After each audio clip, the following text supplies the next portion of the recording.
Hat, this deck is absurd. I know.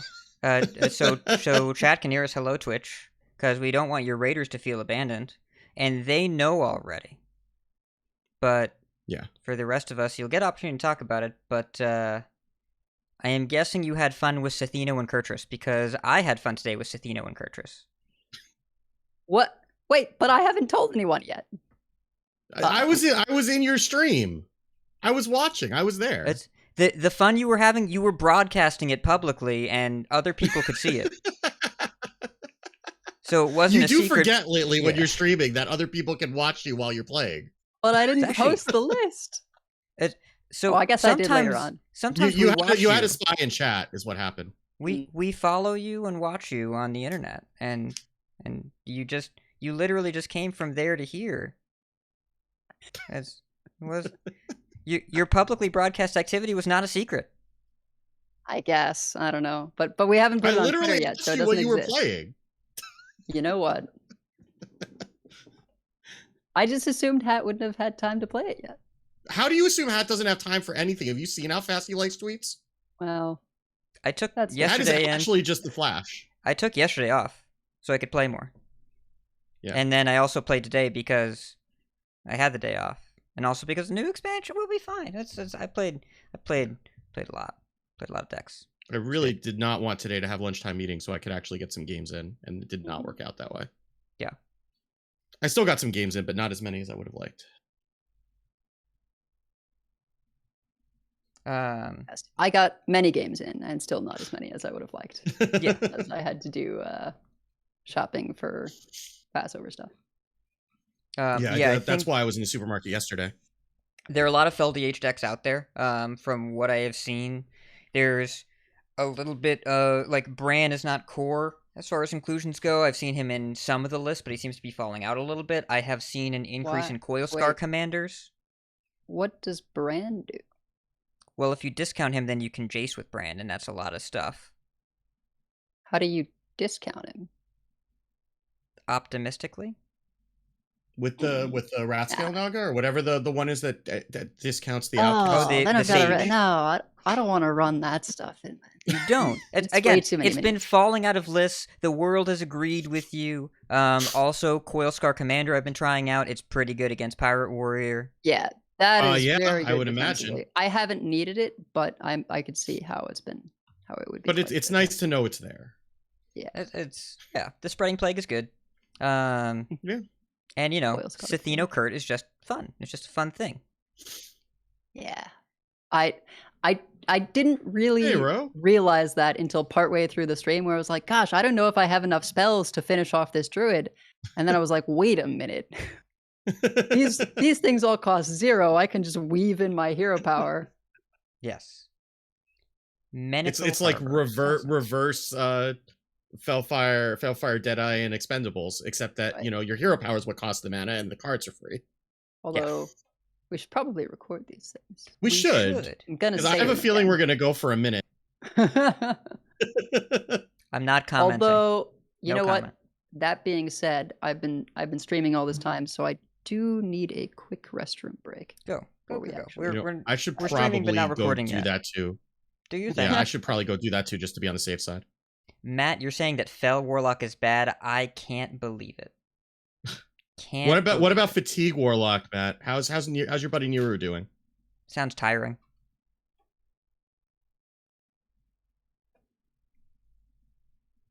Welcome. We're glad to have you, Elena.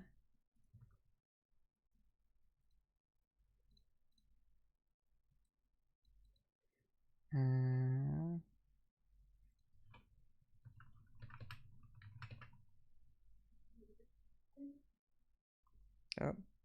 Come on, Firefox. Draco Cat has been bullying you with FeldDH. That does sound plausible.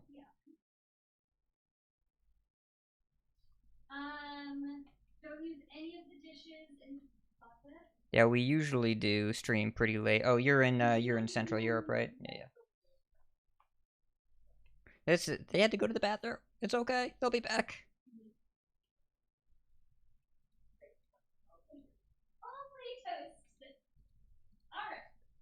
Blessed Priest, yeah. There's a bunch of Blessed Priest lists going around. I know Steve is also going to talk about Shellfish Priest for a while.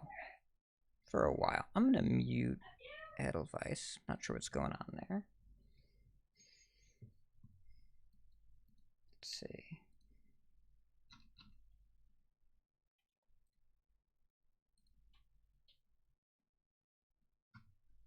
What's up, Spine? How's it going? I think I have everything here. What am I missing? Edelweiss, I don't know if she has the... I don't know if she's on Donkey with the plug-in there. Let me take a look.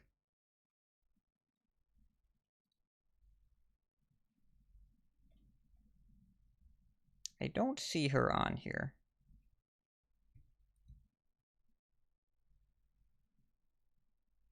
Yes, Shellfish Priest. It is quite difficult, but seems good. Yeah, Starfish seems like a good call right now, for a lot of reasons. FelDH is like, it's decent, but you don't want to see Druids, which means it's kind of rough right now.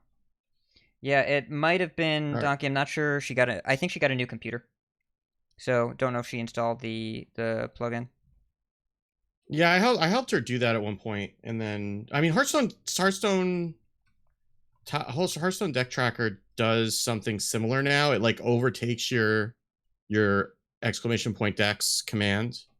Well, but you can. It does. They both respond. Nightbot will respond, and the Deck Tracker. But Donkey, like I didn't say they broke it on purpose, but I will say that it hasn't worked for a while, and they haven't fixed it. Where Donkey used to automatically pull from HSDT, and now you need the plugin. Yeah. So if she got a new computer and didn't install the plugin, it isn't going to connect. So. Tom Burry, be happy. It is a delightful deck. I am completely okay. It is not LTK. It is like that's like the backup plan. You're hitting people in the face with 7/7s. There are a few good Demon Hunter decks out there. There's a good token list. Rascale Naga's Time to Shine. There is also an aggro list, and there is a Fel list that's good if you don't face Druids. So there are options. Arcanum, I just like the game to do that. I would just like the game to tell me how much the curses are going to do. Yeah.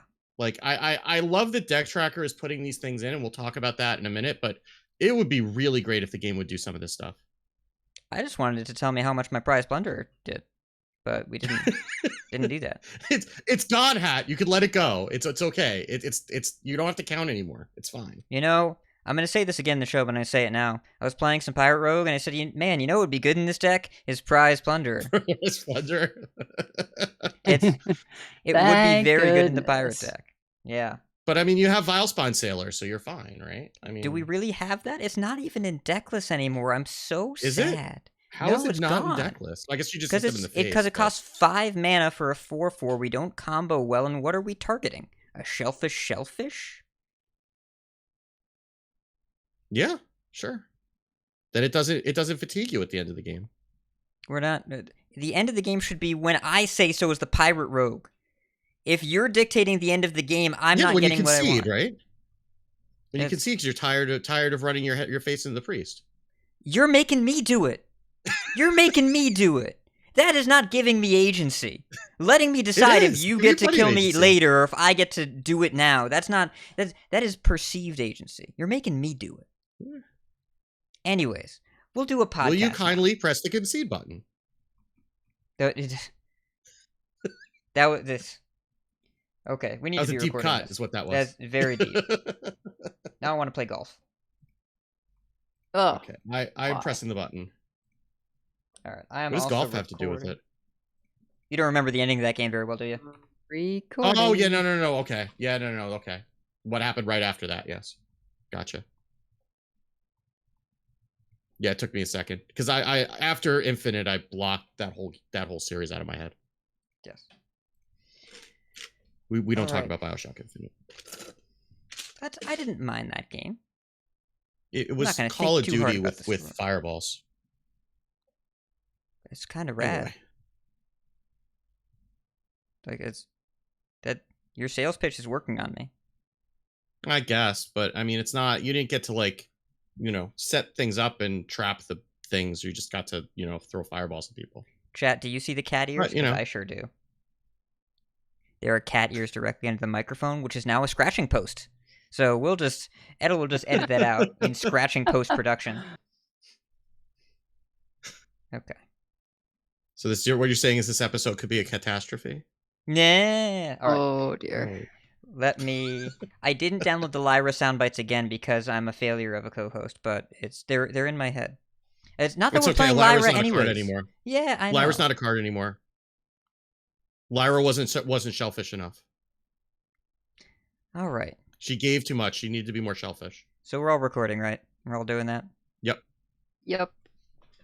3, 2, 1. 3, 2, 1. Is the cat clapping? No, she's kind of scared of the clap. Yes. Maybe that means she will leave your microphone alone. But who am I kidding? No, she won't. Starting the show in 5, 4, 3, 2. Shadows hide you. I am listening. Our paths converge. So good to see you. Hail to you! Never lose hope. Here for a chat. I hear you. It has only begun. Fight on, friend!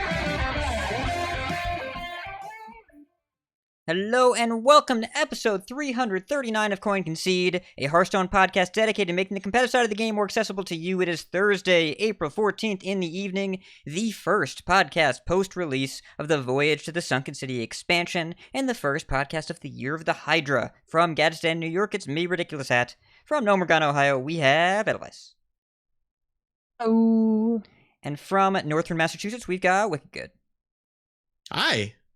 Hello, and thank you so much to all of you who are here. Thank you to those of you that left reviews. Really helps other people find the show. Totally free, super rad. We appreciate it. We read those out in the bonus episode, which we're hopefully going to do, I don't know, probably next weekend. We're hoping for that, but don't hold me to that. We'll see what happens. And big thanks to our newest patrons, Magisa and then Mike T and Nalum, both up their pledges. Thank you very much to everyone for your support of the show. If you want to do that financially, we appreciate it. You're wonderful, and you can do that over at patreon.com/coinconcede. New expansion, Life and Ladder. Mostly the same thing this week. Edelweiss, you go first, because you just finished streaming. Oh, I love this expansion so much. I've tried a whole bunch of stuff. And then today, I just finally, I played a little bit of Death Rattle Hunter, and it just wasn't working out, wasn't doing enough. And I said, you know what? I think my latest version of Sathino Demon Hunter is pretty okay. And, got a few games in. Lost early on to a mech mage, might have screwed up, but I was like, all right, this is fine. And then I'm like 6-1. I'm like, oh, that's pretty cool. Then I'm like 10-1. I'm like, wow, that's pretty crazy. And I was like 13-1, and I was like, this might be a pretty good deck. I did end, unfortunately, like 15-3. I think because I started facing better druids, I think probably early on the climb, druids didn't really know how to play into what I was doing, or they were worse lists, or they were less lucky. I don't know exactly, but I was able to kill the earlier druids and then started having trouble with the later ones. If they just play whelps, I actually struggle because Sathino then has all these targets it has to attack, and you can't Chaos Nova in the same turn as you Sathino, so there's no way to clear the board so you can get those hits in face. Gosh, is it a good thing Immolation Aura is gone, because that would be ridiculous. Although I guess if I wanted a special tech, I could run Keen Reflexes, but that's not a fell spell. So, depends how badly I want that tech against Druid specifically. That would be pretty desperate. Keen Reflex is a pretty clear sign of desperation. I'm going to recap what that card does for the listeners in the chat that may not know, because I don't remember what set that card and also the co-hosts who may not know. Yeah. That was from Onyxia's Lair. It is a 2-mana Demon Hunter spell. Deal 1 damage to all minions. Honorable kill. Gain +1 attack this turn. So I guess the dream is that if you have a bunch of X1s in play, on their side, your side, wherever, you eat them all up for a big bunch of damage. This is the same as, I believe, this is one of Drekthar's hero powers in duels. He just gets a button. Demon Hunter's got to spend a card on it. Don't have him to spell school, don't have nothing. So, again, you'd have to be pretty thirsty for AoE to run this card. It's possible. Yeah. I think if it either... There are a few things that would make it playable in the deck. One is if it costs 1. It'd probably be broken if it costs 1, because then it would just be like Whirlwind plus. If it were a fell spell, I might consider it, because then Jace recasts it, and at least it's got that synergy, and it can get drawn off of Felgorger to be discounted, that kind of thing. Another thing would be maybe if it dealt 2 damage. I mean, that would actually be bad in the Druid case, but then it would just be like a better clear. So I don't know. Anyway, the Druid matchup, if they just make whelps, it can be challenging because of all the Stheno attacks. Because how you win with this deck is I've got 2 copies of Abyssal Depths, which always draw 1 Abusive Sergeant and then Stheno. Initially, I had 2 Abusive Sergeants, and the problem with that is that it was just so much less consistent. If you hadn't already drawn 1 and then you play the Abyssal Depths, then you don't get the Stheno. You just have 2 Abusive Sergeants that are dead cards in your hand. So that was not okay. But this seems to be just right, and 4 damage for every spell you play is it's a lot of damage. We've got some free things like Sigil of Silence and Predation after you play the Stheno, cost 0. Got a couple Sigil of Alacrities in there for discounts. The Felgorger, of course, gives discounts. So yeah, it can do a lot of work. And then I've got Chaos Novas because there's not really a good AoE besides Chaos Nova in Demon Hunter right now. So the way you phrase that, sometimes you just have to differently. clear a board of Nagas. Yeah, I'd phrase that a little different because you said there's not really any good AoE besides Chaos Nova. I'd say there's not really any AoE besides Chaos Nova, because I think calling it good would be, we'd be pushing that definition pretty hard. It's necessary.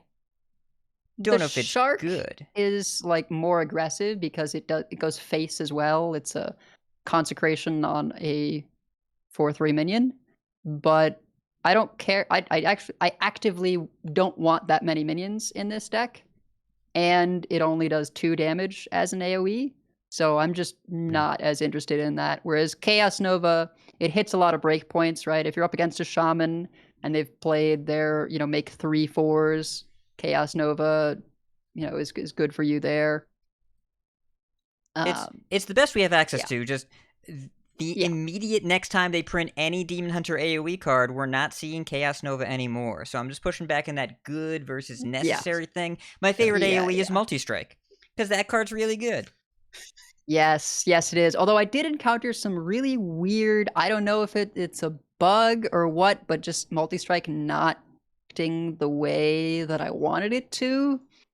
So there's the one that I could most consistently replicate was with the turn that I play Demon Hunter Kurtrus. If I play Multi-Strike, I just can't attack face.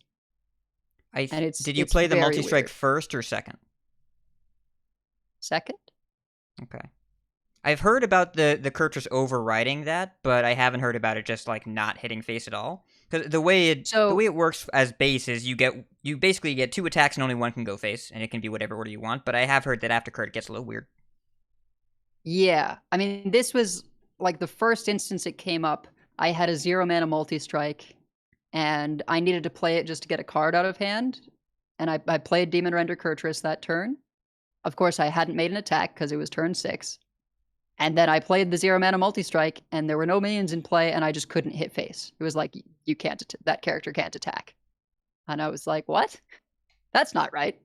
And then it came up another time where I did have mana that I could have, made an attack before playing the hero, but I didn't. I played the hero, I hero powered, I played Multi-Strike, they had nothing in play, and I just couldn't attack face. Strange.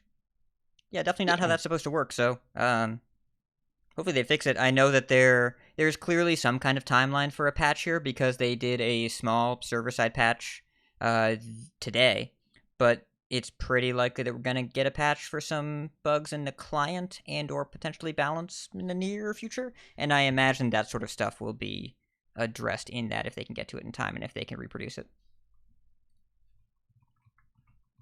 Yeah, Well, there was one other time that didn't involve the hero, but I don't exactly remember the circumstances.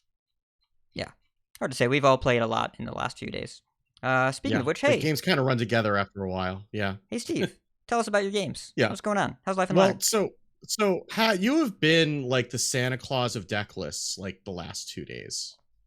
Because so Edel and I did a co-op on my stream yesterday because I took the day off. I'm like, if I'm gonna jam Hearthstone games all day, I may as well stream it. And Edel was around, and so we started out with the Switcheroo Priest because we wanted to see how bad it was, and it was hilariously bad. I mean, it's Bard Yasharaj Hunter, right? Like it's 30% of the time it works every time, and we had the unluckiest string of games with that deck. Like, if I was not actually recording it, you wouldn't have believed me and how bad it was. And like, we got to the third game. This is what I clipped and put out, on Twitter today, because people have been talking about this being like, broken and meta ruining. And it's like, no, let me show you what it's like to play the deck. So we had a couple of games. We had 3 games, and we drew one of the minions or the other by turn 3 every single time. And the third time, like the first time was like my fault because I was mulliganing spells away when we had a switcheroo in hand, and I should have just known better. And the second game, I think we just didn't find the switcheroo before we found the minion. And the third game, it was just set up perfect, right? Like we had the switcheroo in the opening mulligan, we full kept, right? We had an illuminate with the switcheroo, and we were on coin. So it's like, okay, we switcheroo on 1, and then we coin. Then we know we're not drawing a minion on 2, so we coin switcheroo on 2, so we draw the minions, and then we're gonna do it. We're gonna do the thing, and of course, the one draw on turn 1 was one of the minions. You meant illuminate on 1. What did I say? You said switcheroo on 1. Okay, yeah. Illuminate on 1 to get the switcheroo, right? Or just to get a spell, so it wasn't a minion, and then switcheroo on 2, and we just drew the minion on 1. It's like, how? So, and then, eventually queued into Clark Hellscream. So, of course, when it's going to work against Clark. So, we finally got that. And then I immediately went and deleted it out of the client, so I could not be tempted to play it ever again. But you came in about like 3/4 of the way in and gifted the Denim Blue Holy Control Paladin, which, that deck is something. It looks like just like a no win condition control paladin, except you do have a win condition, which is Mr. Smite. And you also have the Garden's Grace, which is a card that I don't think we talked about at all, which is like a 10 mana spell +5/+5 and Divine Shield that gets 1 cheaper for every holy spell you play. Well, no, so all the mana you spent on holy spells? All the mana you spent on holy spells, rather, yeah. Yeah. So you've got like the 7 mana, yeah, you got like the 7 mana summon all the taunts spell, and it was like a more immortalizing stone or something like that summons like the 1/2, 2/4, and 4/8 taunt, which is actually really good in the deck, surprisingly. You get to play Pogfish, and you have Maki Roll, so you can just kind of like jam holy Maki Rolls with Wild Pyro, which is really good because you don't always have to use like a quality in order to clear. Sometimes you can just Maki Roll yourself and alternate like yourself and the Pyro, and then and righteous defense, which steals the stats from a minion, puts it on something in your hand. So like you have all that. You have the Carriel hero power that keeps buffing the smite, and we hit people for like 25 with the smite, which was because you have Queen Ashara, which can get you extra Garden's Graces. Because you take the ring, it gives you another one, and that's free because it's discounted off the one. We went like 6-1 over that stream. I played another few games and I won another couple more. I did end up losing some because, Pirate Rogue will do things. And I mean, we even had a game where Hook Tusk stole the Smite and the Leviathan out of our hand, and then we still were able to just get there with like the ring that does or the weapon that does damage off of Ashara and holy Maki Rolls right as we were about to die. It was fantastic. And then today we're talking about the same stupid switcheroo priest, and you posted a deck that you thought was that, which was something so much better. There is I don't even want to call it like fatigue priest, but I guess we will because it's kind of the backup plan. Because it's just a control priest that runs Handmaidens, it runs Zarella, it runs the Nether Drake, but it also runs 2 copies of Selfish Shellfish with Switcheroo. And then you still run the silence cards. You run Whispers of the Deep, you run Ajar and Ritual. So you end up switcherooing, hopefully hitting the 7/7. So you make whatever else you draw a 7/7. Then you play the Shellfish and you silence it to make it back into a 7/7. And you just have 7/7s for days. I was playing the first game. I played a couple games before the stream. The first game I played, it was a Pirate Warrior. I went Desperate Prayer, 7/7 Zarella to clear their board, and they played a Mr. Smite to trade off my Zarella. And I'm like, okay, I'm convinced this is good. and worst comes to worst, like what you have is the so if all else fails, like if you're playing against a druid who just has everything, then you just summon a million Shellfish, and then you play Zarella Hero, and then you make them draw a million cards and they die. So yeah, this was I think that might be my new favorite deck. I don't think it's as bad as OwlTK because OwlTK is like, that's going for that combo every game, and this is your win condition is 7/7s, and your backup plan is making them draw a million cards, which feels a little bit better to me, but I'm not the one on the receiving end of it, so I don't know how that works. But yeah, this set is this is, as much as people are complaining about Quest Warrior and Druid and whatever, and they will, and I'm sure that it'll get more degenerate, like as we get through the weekend and we start seeing what people are playing in qualifiers and stuff. These first couple of days have felt like probably one of the best rotations we've had, probably since Un'Goro, I would say. Yeah, I'm inclined to agree. I mean, when we look at the last few 4-set metas, we had 2-mana Lunacy, which I think Switcheroo is maybe adjacent to that, but this has a fail case. It's nowhere near as... This is more like day 1 Shutterwalk Switcheroo is, Kinda. Or Barnes-ish, whatever. It is not 2-mana Lunacy, and Baron's Paladin was way stronger than Pirate Warrior is. Yeah. The year before that, in Ashes of Outland, I think we had some pretty well-documented issues with balance on launch. With the Demon Hunter class. For those of you that weren't there, you had to be there. It was something. And then for the year before that, Rise of Shadows was okay. Like, it was all right. It was Rogue and Warriors up front. What? We had Waggle picks. Oh. Leroy Waggle pick stuff. It was that rotation, like, it felt like it had a lot of options. We were losing Genin Baku was pretty exciting, but this one, there are, when we're looking at the decks that we're tracking in terms of unique archetypes, we've got 42 on the sheet. Now, some of those are one-offs, some of those are meme, right? Like, not all of them, but we still have, every class has a couple different things to do. And not all of them are great, and not all of them are lasting forever. And not all of them are going to be high performers, but in terms of options available to players, there are a lot of different options. In terms of balance outliers, there's only really one deck, Quest Pirate Warrior, that's a huge statistical outlier right now. There are allegations that will change soon if you listen to people that have played against a lot of Druids today. May or may not be true, but those allegations are out there. But there's nothing that's like, oh my goodness, I cannot believe this is in the game and is dominating everything. And the closest we get to that is the Switcheroo complaints. For people unaware, if you build a deck where your only 2 minions are one Twin Fin, I forget the rest of the name. It's a 3-mana neutral. Fin Twin, I believe is the name of it. Twin. Right? How did I forget that? PFT. It's a 3-mana 2/1 Murloc battle with Rush that Battlecry, it makes a copy of itself. So if you run that in Deathwing and don't draw that or the Deathwing and you draw Switcheroo and you swap them, then you get 3-mana 2 12/12s. Pretty good for 3 mana, a little too good. And Switcheroo has some problems in Wild. Wild players, we know you're out there. We know. Hope you're doing okay.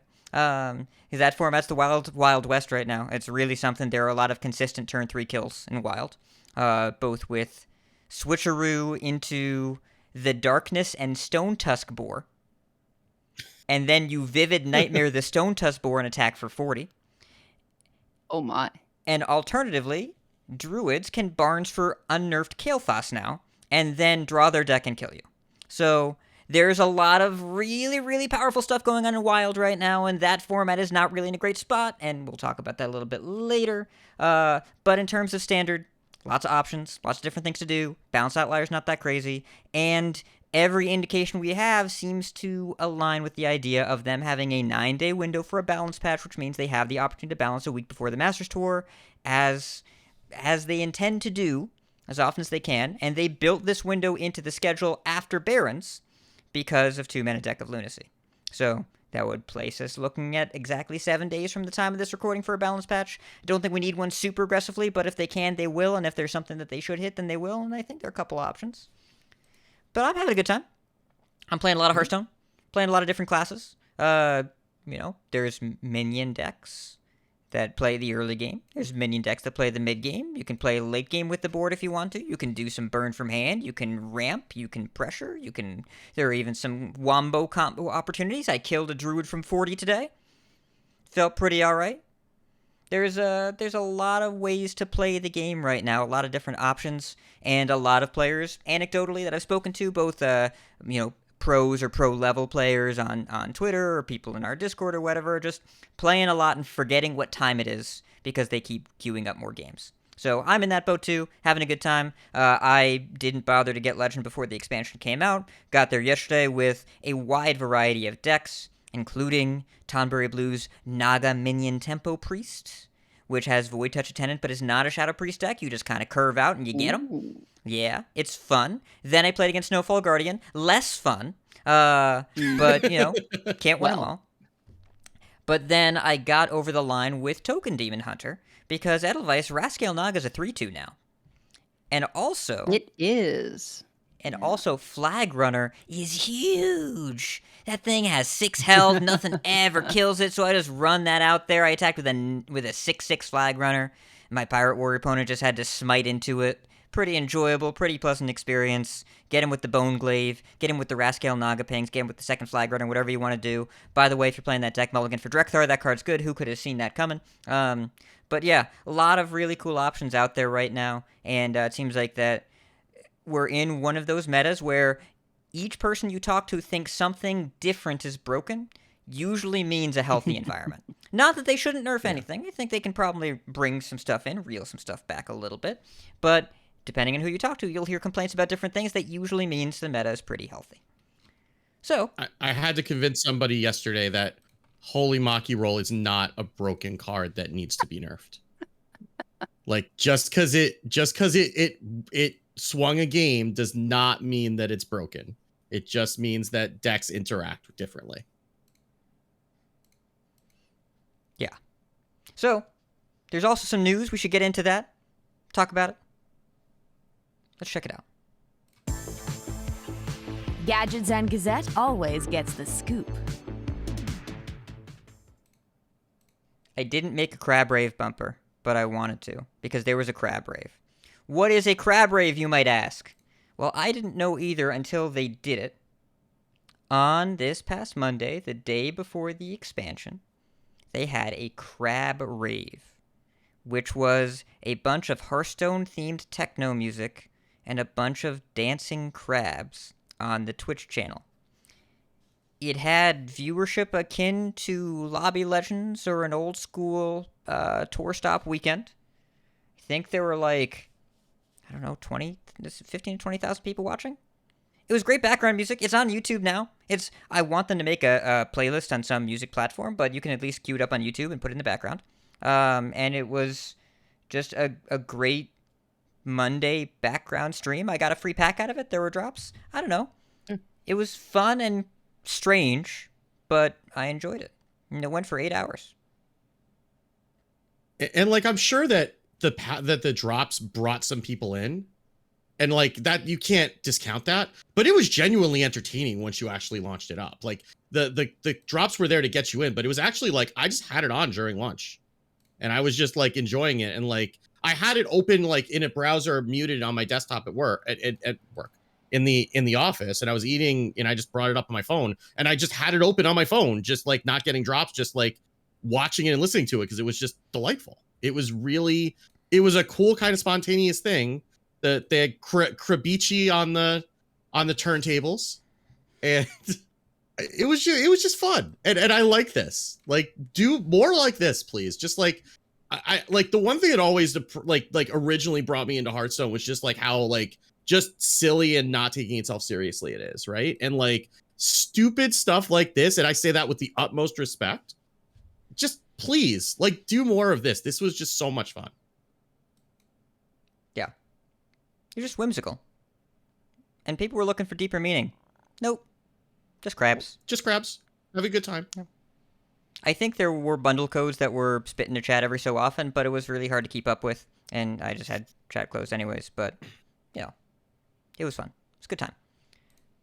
Also, they patched a couple times. Server side. So, we recorded when we record. Last week, last Thursday. Theory crafting. We recorded after theory crafting. As of that evening, we had some concerns about the bizarre APM intensive turn 5 kill that Rogue could do, where if you put every Rogue spell in the format except Shadow Step into your deck, and then played Pandaren and Porter, you would always get Shadow Step, so you would play it on 4, step it. Then you would go Bran, 0 mana and Porter, Fog Sail, Freebooter, which deals 2 damage if you have a weapon. You would deal 4 because of Bran. And you would get 2 more Shadow Steps, and you would loop forever, because there weren't enough spells in the format to make sure that Pandaren and Porter could miss on Shadow Step sometimes. Friday evening, they server-side hotfixed Pandaren and Porter to a 3-mana 2/4. They will change it in the client during their next patch, and they will revert it when Rogue has more spells, which they have outright said. So, Theory Crafting found this clearly unintended combo, and then Final Design was like, nah. And then they took it out of the game. Cool. It's a little weird. It is the second server-side constructed balance patch we have had ever, with the first being Day 1 Demon Hunter. This one was a much more fringe scenario and was pre-launched at a post-launch. There are a bunch of people that like Pandaren and Porter that are obviously a little bit concerned about it. But they only had time for a numbers-only server-side change, couldn't do localization, couldn't ship a patch in time, and they didn't want this in the game, and they do plan on putting it back. So this is what they do in the meantime. I'm glad that I didn't die in turn 5. And I remember that night I messaged Hat and I said, does this mean we get to have the PTR conversation on the show now? And Hat very rightly said, we just had a PTR. That's why they fixed it. And you was not wrong. I mean, that's what happened. And that's great. Like, that's what we've been asking for a while. I mean, you know, and it would be great if they could, you know, open that up to more people. And maybe that's what the content, you know, creator network that they're going to be announcing on the Angry Chicken this coming week. Maybe it's something to do with it. But regardless, right? Like, this is what we want. We want them to catch these things before they get out into launch, and they did. And I think that's great. PTR, for those of you who are asking, a public test realm. It's what they use for like WoW, and I don't know what they do for WoW. Certainly for Diablo, when they do a new Diablo season with new mechanics, they open up a basically a test area that you can go in, and they give you like all of the experience and a bunch of equipment, and then you go in and test like the new builds and stuff and see what's broken. And they usually make changes after that to before the actual season goes live. Yeah, pretty much every MOBA does this. League of Legends does it. I'm pretty sure HOTS did it. And I know that they do testing as well with WoW raids and all that stuff. The difference is card games are games of discovery based on finding immersion interactions, and so having a PTR would just mean releasing the set early, and that's a very different ballgame. Plus, theory crafting is people trying to make unique stuff so that people will watch them, as opposed to if everyone just got to play a weekend early, you would see a lot of net decks very quickly. And I'm not going to say that we didn't play against a lot of Pirate Rogue on the theory crafting server, because we sure did. And we, Naga Mage went up and down as people played against it, whatever. But I think it'd be a pretty different experience. And I'm, biased maybe because we got invited, but there was a time where I just didn't bother watching them, but I still have been tuning in. It hasn't really influenced the meta in my experience from beforehand. People will say that about Ash's Demon Hunter, except no, I think we all would have figured that one out pretty quick. People said that about Pheno's Guardian Animals Druid and Skolo. No, I think we would have figured that one out too, and that deck was only the best deck for about 6 hours. And then people started doing other stuff.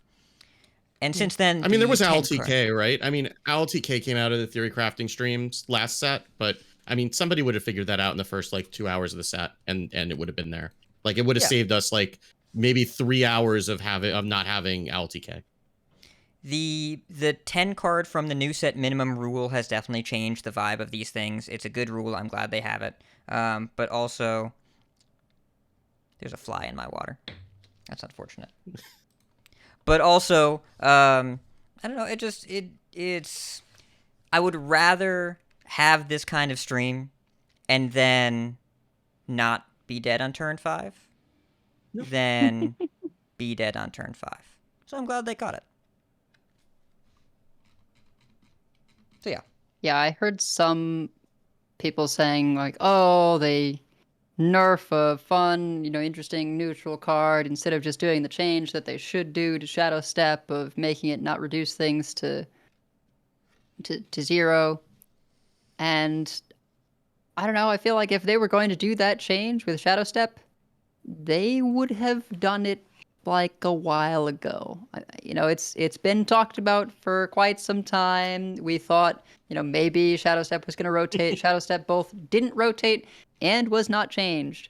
Like, this was not going to be the thing, in my opinion, that was going to make Shadow Step say can't reduce minions to less than 1. They also couldn't get that patch in the game in time. It was impossible to do because they couldn't do text changes. They couldn't do mechanic changes. They had no localization. The only option they had was change some numbers somewhere. That's the only thing that they could do. Yeah, but I mean, they made a decision to keep Shadow, because if they were going to take Shadow Step out, they would have rotated out of core, right? Like they want Shadow Step to be there. The cards that are in Rogue are balanced around Shadow Step existing clearly.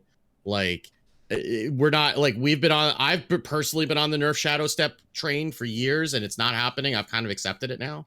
Like, Shadow Step is going to cause these kinds of issues, and they are clearly prepared to address them, right? And they just addressed the issue right away, and it was something that didn't involve any new cards, right? It was just a consequence of the rotation and having fewer cards in standard. So that's going to happen.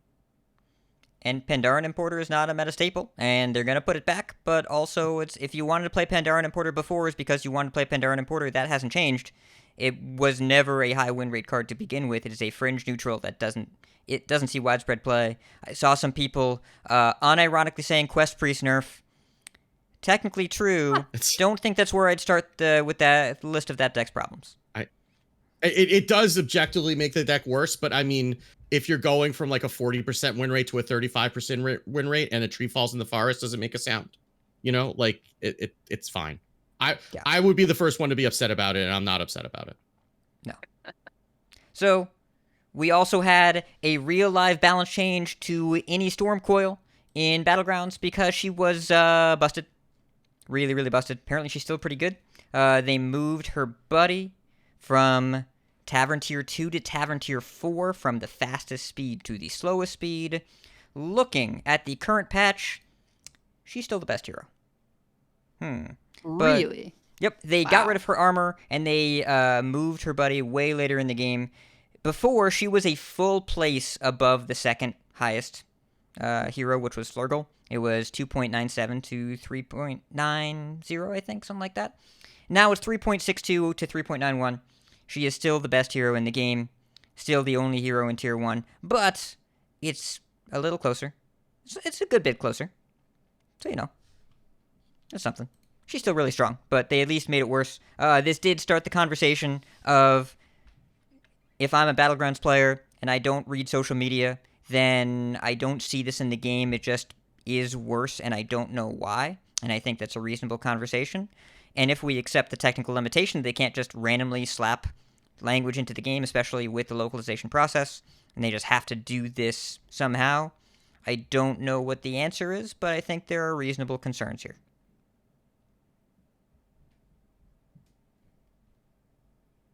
But she's worse. They also made Dawn Grasp, moved them from Tier 2 to Tier 0, got rid of their armor. They banned Wildfire and Malygos from deck creation and duels because Reno had that hero power where it shoots missiles, and if it kills a minion, then you repeat it. Wildfire, very good with that hero power because Then you have this giant machine gun where it kills minions and then keeps repeating. I think it's 2 mana, deal 1 damage to a random enemy target if it kills a minion. Repeat this, and that deals 2 damage. Is and better. Face. Yeah, and face. Yep. Oh my. So yeah, I ran into Reno a couple times, and like I was playing decks with small minions, and you just can't play small minions against that hero power when it's got wildfire on it, because like everything dies, and they just do it over and over again.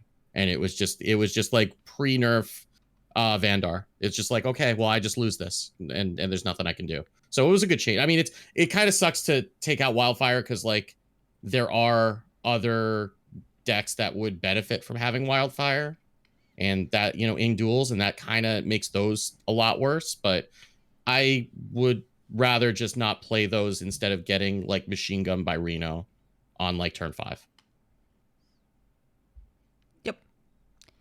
They also made Legendary Loot and Unstable Magic passives Ultra Rare Pool 2, which means you will very rarely see them now. And a bunch of bug fixes. They fixed the Kurtrus thing. There was this weird bug where if you attacked into a freezing and an explosive and the freezing went out first, the explosive stopped triggering.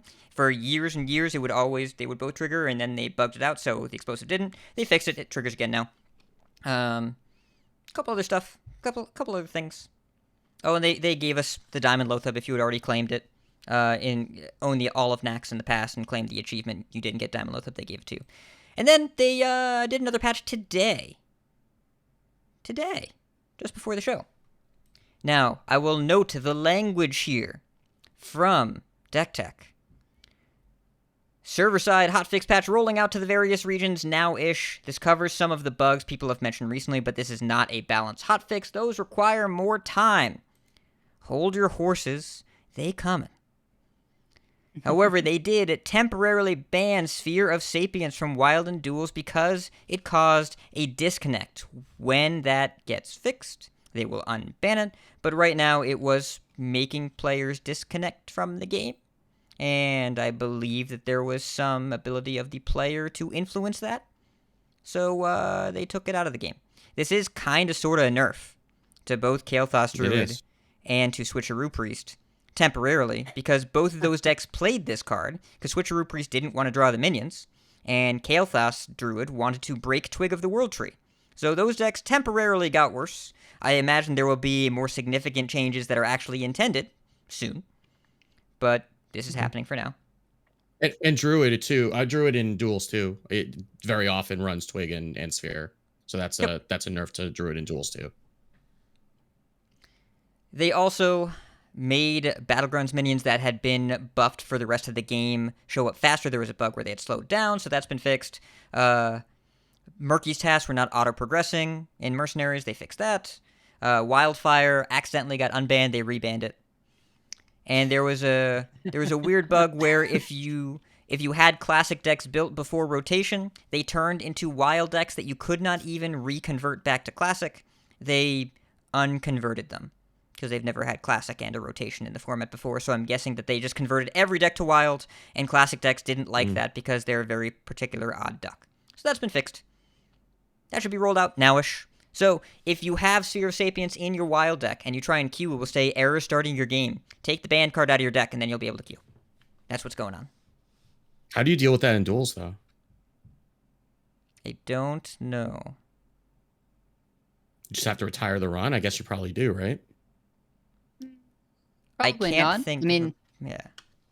You can still pick these up in buckets in duels, I assume, right? Like if you find Wildfire in a bucket, you can probably Wildfire. still Yeah, get it. Sphere is making the other player disconnect from the server. That's Yeah, probably so like, they're just, like, no, looking you for can't more, start a game with Sphere in your deck. So Right. I don't Yeah. know. I don't know. I have no idea. Yeah, I mean this happened like 20 minutes before we started recording, so you know we haven't really gotten a whole lot of answers. All we have are the patch notes, but that is hopefully you don't have Sphere in your duels deck. I'm gonna ask about this while we're recording. Hopefully, I'll get an answer in a minute. Yeah. But anyways, speaking of balance changes, which we've been doing already all episode long, we like standard. We're not begging for balance changes, but we have brought it up a few times. You know who else brought it up a few times? Matt London. So for those of you that didn't know, I think we talked about this last week. We're going to talk about it again. Matt London is now the lead modes designer which means if it's not Standard, if it's not Battlegrounds, and it's not Mercenaries, it's probably his. Because it covers everything in the modes button, and also Wild and Classic. So he's had some teasy tweets over the past little while about, like, what do you think the strongest set is, or your favorite meta of all time? If you had a wish for Wild, what would it be? He tweeted yesterday that for Arena friends, they are monitoring the play experience of Gangplank Diver and Mothership, because those are very, very good cards in Arena. But also, he had a thread the other day about good OTKs versus bad OTKs. It's interesting to see the perspective, and it really comes down to player agency. It's the thing that he cares about. Someone quoted it. Is Mortal Wombat, that's a good name, quoted it, and said, this is an interesting thread given the current nature of the Wild format, and Matt London's response was, makes you wonder about the near future, doesn't it? Matt's Twitter trolling game is on point. It's like, excellent. He is very, very good at it in a very short amount of time. Yeah. So I'm not on the balance team, but I wouldn't make this kind of tweet as the lead modes designer if I wasn't planning on changing one of my modes in the near future. Thoughts? Perspective? That's about right. Yeah. I mean, if so, right, I hope that this is going to be well received from the Wild community, because, like, this has been one of their complaints for a long time, is that things will be broken in Wild for months on end and nothing happens, right? And then not that there haven't been Wild balance changes, but generally it takes a long time for the team to get around to them if it's not something like the Hysteria Tiller thing, right? Like, that's the one thing I can think of that got, like, nuked from orbit very, very quickly. But this seems like this seems like a Tiller's. The Demon. Yeah, Stealer Souls. That still took like 2 standard balance changes to get removed from Wild, if I remember correctly, though. I think it was a little faster. Did it get banned right away? Maybe it was faster than that. Yeah, but I mean, if they like, this is like a Tiller Hysteria situation, basically, and I think that is the kind of thing that they generally do tend to address. So I would expect that they'll have something in the next balance changes just to make that not a thing anymore. Stealer of Souls, let's see here. I feel like they tried to do something to it, and then they eventually just banned it from Wild. Maybe I'm getting that backwards. Yeah, no, it was the other way around. Stealer of Souls was the other way around. Days. Okay. Yeah, it was 8 days. Okay, yeah. Okay. Because it was banned on the 11th or the 13th or something, but it was announced on the 11th, and it came out on the 3rd. And then Demon Seed was pretty quick. Not quite as fast, but still pretty quick. That was a little over a month. They did the Flesh Giant thing. That didn't really make a huge impact. Then they did nerf Stealer in Standard as well.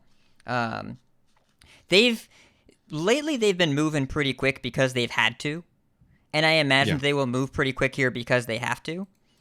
Because Wild right now is just like, quest lines are too slow. I think it was Memnarch who tweeted that Snip Snap Warlock would be too slow. Oof. It's really something right now. Yeah. So, my current theory is that 7 days from now we'll get a balance patch, and that was the window they were targeting, and not the reason for the MT to move, but a reason, if not the reason, but I'm sure there was other stuff going on. And I would be surprised if Switcheroo was not touched in some way, because it is causing negative play experiences in Standard and actively breaking the format in Wild. So we'll see. What else? What else is going on? I had one more item. Oh, yeah. Hearthstone Deck Tracker now supports Dredge. That's cool. Ooh. Yeah. It'll show you what's on the bottom of your deck. That's pretty nice. Yeah. Yeah. Because, like, you forget, as soon as you pick the card, you immediately, like, the other 2 cards are wiped from your memory. Like, every single time. So having that on, I would love it if the game would do some of these things, or at least, like, tell you how much damage curses are going to do before you play them. But, like, anything that Deck Tracker can do to kind of fill in those gaps is well appreciated. And the Dredge thing is come up. I mean, you even mentioned it on the theory crafting. I mean, we've all seen how quickly you forget what was on the bottom of your deck, and then then you're surprised the next time, and then you feel like you have terrible luck when it's just those same 2 cards are sitting there. So helping, the mind you save could be your own, I guess, in that case. And I'm really happy that they turned that around really, really quickly too. Yeah. I mean, the Hearthstone deck tracker team has been really, really great lately. I did the theory crafting stream with the full deck tracker. Don't feel like that's normal, but they got it turned around in like a day and it was working great. Yeah. So yeah. Pretty happy with that. And Donkey is saying in chat, the Firestone dev is on vacation, but when they get back, I am certain that'll be in Firestone too. It's a great feature to have. That is a time to schedule a vacation. It's Europe versus America, different approaches on the world. Yep. I envy them. Them. All right. So, this would normally be where we transition to tournaments. Nah, fam. We are going to talk about Standard for a while. So, get ready, because here we go.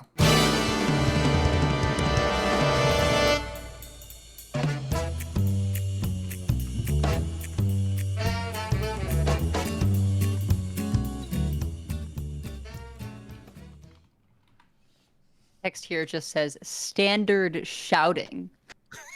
Because, yeah, we've had the new cards for 3 days now, and I feel like I have both played a whole lot of Hearthstone and still explored so very little. I think because those early days, early games, were just playing a lot of different decks. Today was really the first time that I just settled down on one deck that I played a bunch. That was the Stheno DH. But yeah, how does the format feel for everyone? What are your thoughts? I have not seen. I've seen a lot of people complaining about Pirate Warrior. I've been at like. Well, we took a trip down into lower ranks in the stream yesterday for a bit, but I mean I've been playing at like top 1000. I was at Legend before the expansion hit, and I didn't really feel like I saw a lot of Pirate Warrior, but I feel like the top like players at those ranks are going to be bored by Pirate Warrior, are going to be trying to play everything else, I guess, because Pirate Warrior is kind of a deck you're going to play to try to climb, and when you're already there and you want to figure out what's going to be good for qualifiers or whatever, you're going to try to play the other stuff. Because I think I would expect we're probably not going to see a ton of Pirate Warrior in qualifiers, or it's just going to get banned a lot. But you don't really need to jam a lot of games with Pirate Warrior to know how to play it in a qualifier. But I have seen a fair amount of Druid, saw a bunch of Shaman, seen some other stuff. I lost to a Reno Fatigue Warlock with Niru Fireblade, which was an experience. Oh. Yep. They just healed and then they played Niru, and then after they played Niru, when they were in fatigue, they slammed Ambassador Phelan and put 3 Colossals back into their deck. So, and I respect to that, and then I immediately sent that list to Man at Arms because I knew that would be relevant to his interest. But I've seen a bunch of wacky stuff, and like other than like the Switcheroo Priest, which again is Barnes Yasharaj Hunter, like it 30% of the time it works every time. It's like I don't love the fact that the Pirate Rogue and Pirate Warrior can discover extra copies of Mr. Smite off of Amalgam of the Deep. That's something I would rather not happen. But other than that, I haven't really seen anything that's been too bad. And it feels like everything it's powerful, but it doesn't feel unfair a lot of the time. Yeah, it's interesting. I'm not sure how much reduced or affected the odds are of getting Mr. Smite out of the Juggernaut. I think those are probably similar, if not less, because they did add a whole bunch of pirates, and the Juggernaut is random, so it's pirates across all classes. Yeah, but it's Nellie's odds in particular in Warrior. Yeah. You have a 42% chance to find a Smite. So 2 out of every 5. That's very well, high. But that's 3 discovers on that, right? That's not one random pirate. It would be lower for like a random pirate or for a single discover. Yeah, lower, but still happens frequently enough with discover that it's notable. Yeah. Right. And then it sort of doesn't matter what comes out of the Juggernaut if you've got your Smite from Amalgam of the Deep or from Nelly. So, yeah, I mean, that deck, I personally didn't have much luck with it, and it felt to me like, you could still end up behind on board versus the mech decks, etc., and just get overrun by larger stats.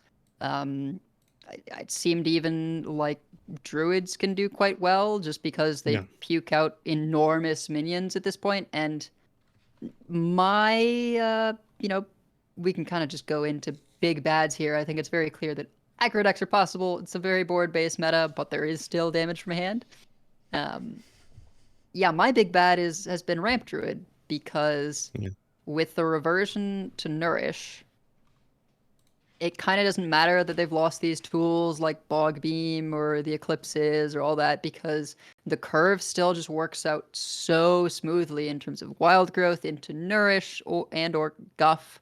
And then they've got Scales of Onyxia queued up, and Scales of Onyxia is just so good and so flexible in terms of clearing whatever kind of board you're up against. Like 14 damage that you get to distribute however you need to against, tall or wide boards is a lot of clearing power.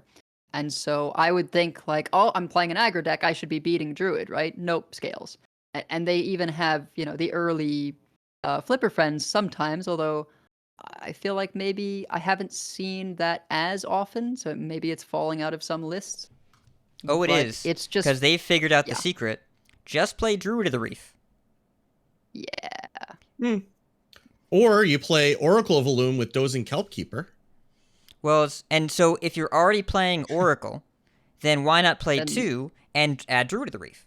And that's what's been going around today, that also it makes people are going down to 1 Jerry and then only having Nourish as the hit, because you always want to hit the Nourish. Cut the Wrath, play Druid of the Reef, and double Oracle, so you can play 1 Oracle early, because people were doing the Oracle and double Naga Giant thing. But now you can do that early and later, and Kelpkeeper's a hell of a card. Really, really great card. Yeah. They've cut Fandral then, because Fandral is one of the cards that was kind of teetered around the edge. And the Fandral nostalgia was great, but I could see there being better cards in the list than Fandral. Yeah. And all of this perpetuated by the insane consistency brought by Aquatic Form and Moonlit Guidance. Those cards, together, finding each other, right? If you ever Moonlit Guidance for an Aquatic Form, that can be pretty silly. Or similarly, you Aquatic Form for Moonlit Guidance. Like, it's pretty nuts. And it lets you, the game that you would have had Guff on the bottom of your deck, nope, you dredge it. And it just means that it's really, really hard for them to miss on their stuff. So I honestly don't know what kinds of changes I would make. I feel like maybe Scales to 8 or something. I don't know. Just it feels to me like something needs to be uncomfortable in that curve, and right now it doesn't seem like much is. Yeah, it's funny because I was playing some of that last night, and like what I felt was the MVP was Miracle Growth into Earthen Scales. Because I had a couple games against you aggro. Get that far, it's pretty nuts. Yeah. But I mean, you get that you do get that far, because it takes even the aggro decks like generally need a few turns to get to you, right? And if you ramp enough, and then you just Miracle Growth and double Earthen Scales, and I went from like 6 health to 26, and like, okay, and now I've got an 11/11, in front of you that you're going to need to go through. In a lot of these aggro decks don't have silences, don't have any way to get through a taunt, and it's just like, okay, GG. And I did not realize when I looked at Miracle Growth the first time that gigantic minion it was building was actually a taunt. I thought it was just like a big dumb minion, and the fact that it's a taunt that's that big and that you can make bigger and give you armor is just, it's a lot of sustain if you're allowed to get to that point, which you generally will. It's Druid and cards that have scale in the name being too good against the things that are supposed to beat it is what we're dealing with now. So I don't know if the deck is too good. I do know that we need to make sure it loses to aggressive stuff. And I think there's probably a pretty good argument to keep an eye out on that deck and maybe to make some proactive changes, though I hope if they do, they also look at Control Warrior. Because Kazakhstan's influence It's not really gone away. It's gotten a little bit more subtle, because Kazakusan allows this deck to still be, like, it's not super threat dense, though with the Oracles and the 8/8s, the Druid deck has more threats than it did before, but it still plays Kazakusan. And what we talked about Kazakusan doing is it enables you to build your deck with light threat density and just do the one thing if you cut most of the minions. Control Warrior is still out there. If you're listening to people on day one, they were talking about it. But with all the Druid, you can't play Control Warrior. If you nerf Druid, be careful, because you might be making a Control Warrior meta, and that's not better. That's not better. Kind of better. For who? For one of your co-hosts, for the person in the middle of this Discord call who wasn't co-oping Control Heal Paladin. So I'm fairly certain that this Theno deck can kill Control Warrior. It doesn't do so well against the Druid. Yes. Yeah. We killed some Control Warriors with Paladin, I think. I seem to remember us. That's true. Very large killing smite. at least one, yeah. Losing We just made Bulwark, it big deal. Yeah, that is not having Bulwark is a very big deal for that deck. There are a lot of ways to get through beat. the army. There are a lot of ways to beat Control Warrior, but there are very few ways to beat both warriors, both Quest and Control. And if something does, you should probably nerf it. And Druid's getting into that territory. So all I'm saying is, when you have checkerboard, polarized matchup spreads, people are less happy. We saw a lot of that in the Onyxia's Lairs meta, and just like it seems somewhat important to keep that in mind. But it is, all these decks are worse than they were in the full giant complete 6-set with mini sets meta. They're all worse. Doesn't mean they're bad, but they're worse. I mean, they all got worse together. So yeah. Well, and Druid, I mean, we had thought was going to get completely eviscerated, but then their core set was absurd. Like, so many of these cards that came back, very powerful. I mean, Earthen Scales does some very heavy lifting in that deck, as well as, of course, Nourish at 5. Yeah. It's kind of remarkable, honestly, that they are cutting Wrath, right? But still good early on. So I'm nervous about the Druid stuff. We'll see how it pans out in the end. Something, honestly, they could do with Kazakusan is just double down on it being, hey, this is like your late game thing, and just make it 9 or 10 mana. Yeah. Sure. Or make it if you've played 3 dragons this game.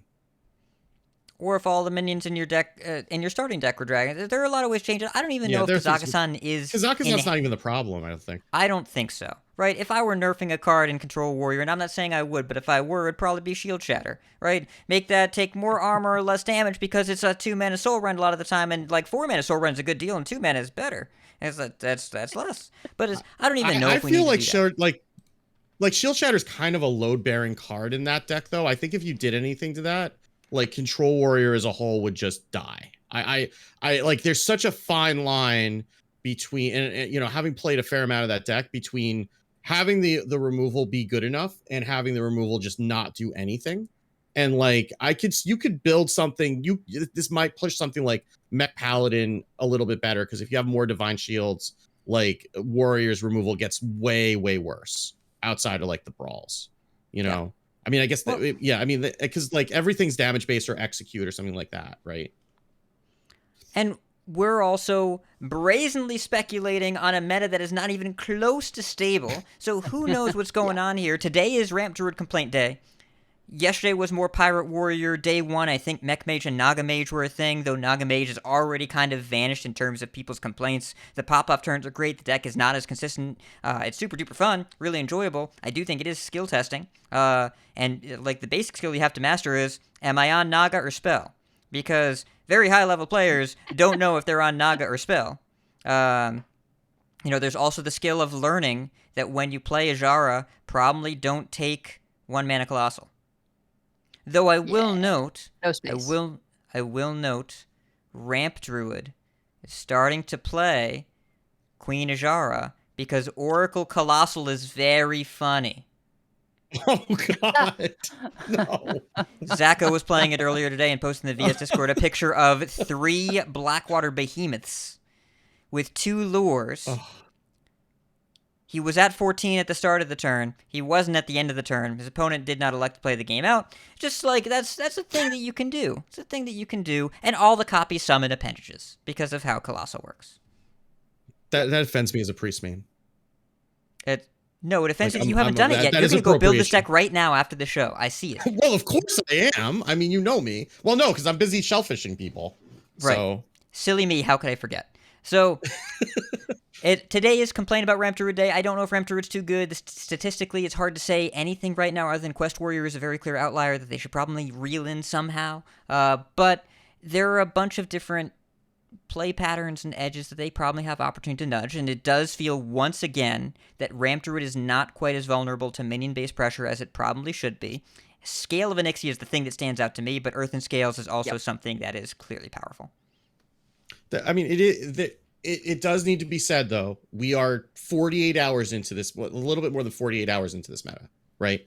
If there is a clear villain, there has not been time for the meta to decide that they are the villain and go after them. Like we saw this towards the end of the last meta, right? Where you started seeing people playing things like Evolve Shaman and Boar Priest and stuff like that, and to counter the druids, or started just like jamming like Buff Paladin and Beast Druid and stuff like that, because there were so many druids, and then found ways that it didn't interact well. We could see that evolve without necessarily balance changes, though I expect that there will be some balance changes to some of like the clear outliers that like the team kind of has an idea now of what they can fix with waiting it out, and what they need to fix with balance changes. I expect that they will probably do that, let Masters Tour happen, and then figure out in a few weeks like what the rest of the rough edges are.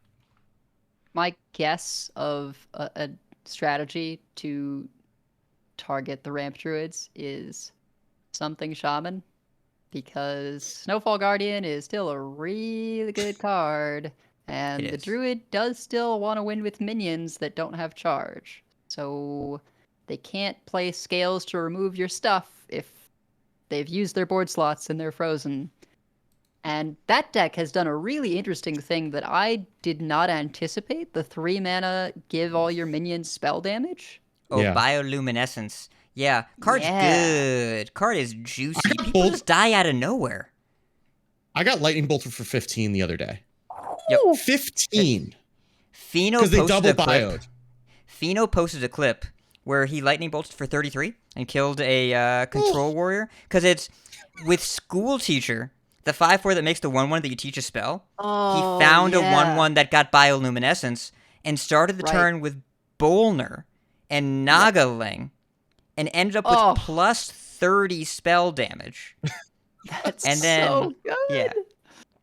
It was, School Teachers really surprised me with how powerful it is. Yeah.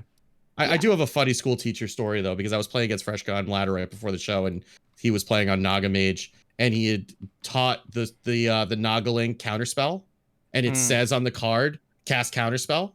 So it's like, okay, I guess I can figure out from context clues what this one is.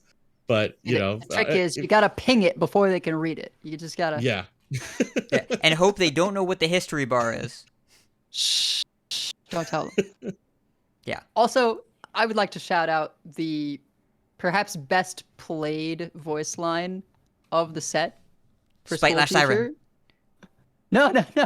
Can anyone spell Shinajari? Yes. It's a lot. But Spitelash Siren says, just keep doing things until they die. And that's how you play the deck. The card tells you how to play the deck. Yeah. Pretty great. Once again, art, sound in this set, truly amazing. Bioluminescence is a really cool animation, but also the card is great. And I've been playing all sorts of different burn shamans with that, including one with Glug, who I crafted in Golden. Glug is so good. I opened him in Golden. Good for you. I haven't actually gotten to play him yet. I had him in a deck and never got him down, but he looked pretty. He's fun. But also, there are various different builds of spell damage shaman going around. They're all Bioluminescence seems to be the way to go. Coral Keeper is actually falling out of lists because really, it's just if you look statistically, it's just not that good. And mulligan drawn win rate, it's just not all that great compared to the other things you can do to fill your board, and a bunch of 3/3s just don't do nothing to nobody no more. It just doesn't matter. You actually don't have that many like diverse spells across the spell schools. It is kind of hard to get. It can be kind of hard to get 3 out of it, which is kind of the most that you can get, right? So I could see it. I could see it like very often, just like summoning 1 or 2 3/3s, and it's like, okay, so that's like a below average hunter spellstone, and maybe that's just not good enough. I mean, I think you get 2 more often than not, and then you can sometimes get 3. But I could see it being like, well, but it still dies to scales, so it's if we're winning through bioluminescence and not through bloodlust, the size of the minions doesn't really matter. It's just the quantity of them. And if you're looking to slow the board down with Snowfall so that you can win with bioluminescence, which makes a lot of sense, right? If you don't need to attack, then it's a lot better than if you do need to attack. In Bloodlust, you need to be able to connect with the opponent. Whereas if your opponent goes Oracle Ibis, you get bioluminescence, it doesn't matter. I did that today where I just went Snowfall, Macaw, Multicaster. Had a board of 6 minions. Started my turn, played a Radiance of Ajar, which you totally don't need, but was in the list I was playing. Bioluminescence for +7. Bolt, bite, dead. Take 40. It was enough. It was good enough. So, like, I don't need Bloodlust, and I don't need Coral Keeper for that. I just need a board full of minions. So it actually plays Iron Deep Trog now. Surprise. Because that you can make minions with Iron Deep Trog. Which, that card is a lot worse than it used to be, but still good. Still solid. But just fill up the board with random crappers and just kill them with burn. And even if you have 3 minions in play, a bioluminescence along with a geyser and a bolt is 11. Right? Like, that's just with 3 minions in play for 5 mana. Take 11. That's a lot of damage. And you usually have more mana and more time because you play Snowfall Guardian Macaw, and because the board just stands still, then your minions stay in play, and then they soak up spell damage, and your opponent soaks up your burn. Yeah, plus you get to go face with the big minions too, and just for the rest of it. So you don't often need to hit them for 40, but I'm sure if you're given the opportunity, why wouldn't you? It's great if you have the means. They were at 40, so I did need to do 40. Oh, in that case, yes. Yeah. But did I have to do 40, or did I get to do 40? I mean, why not both? Exactly. So, what were we talking about? Okay. Big bads.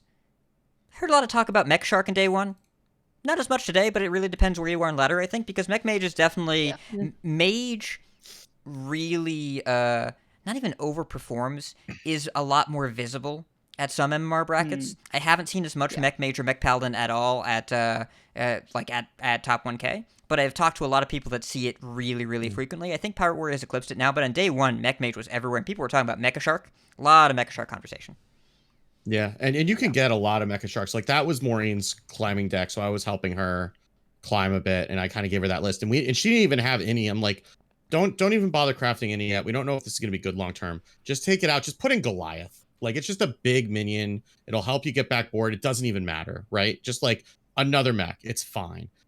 Goliath actually did some decent work for her. We didn't even miss any, and she just like shot up through the ranks. It's because you get a lot of Mech Sharks. I mean, Amalgam of the Deep gets you whatever broken tribal minion you want more copies of. So you get Mech Sharks out of Amalgam of the Deep. You get Mech Sharks out of like the sunken mech. You get Mech Sharks out of Mothership, which is it's really, really good in Arena, but it's still pretty decent in Constructed. Sometimes you get the Mech Shark and it's the first one summoned, and then the other stuff, will fire the rockets. Security Automaton can snowball out of control if you're not prepared for it. I expect that now that people know what it does, they will kill it on sight, but that wasn't necessarily the case on day 1. And it's like, why does this start with 3 health? Because it's like it keeps getting +1/+1 as it goes on. So if you don't kill it immediately, then it snowballs, and it can get very hard to deal with. So I mean, if everybody's just playing minion decks and hitting each other in the face on day 1, Mech Mage has a lot of refill. It's really amazing, like how much it could just keep filling up the board through all of its interactions. And it can do quite a bit.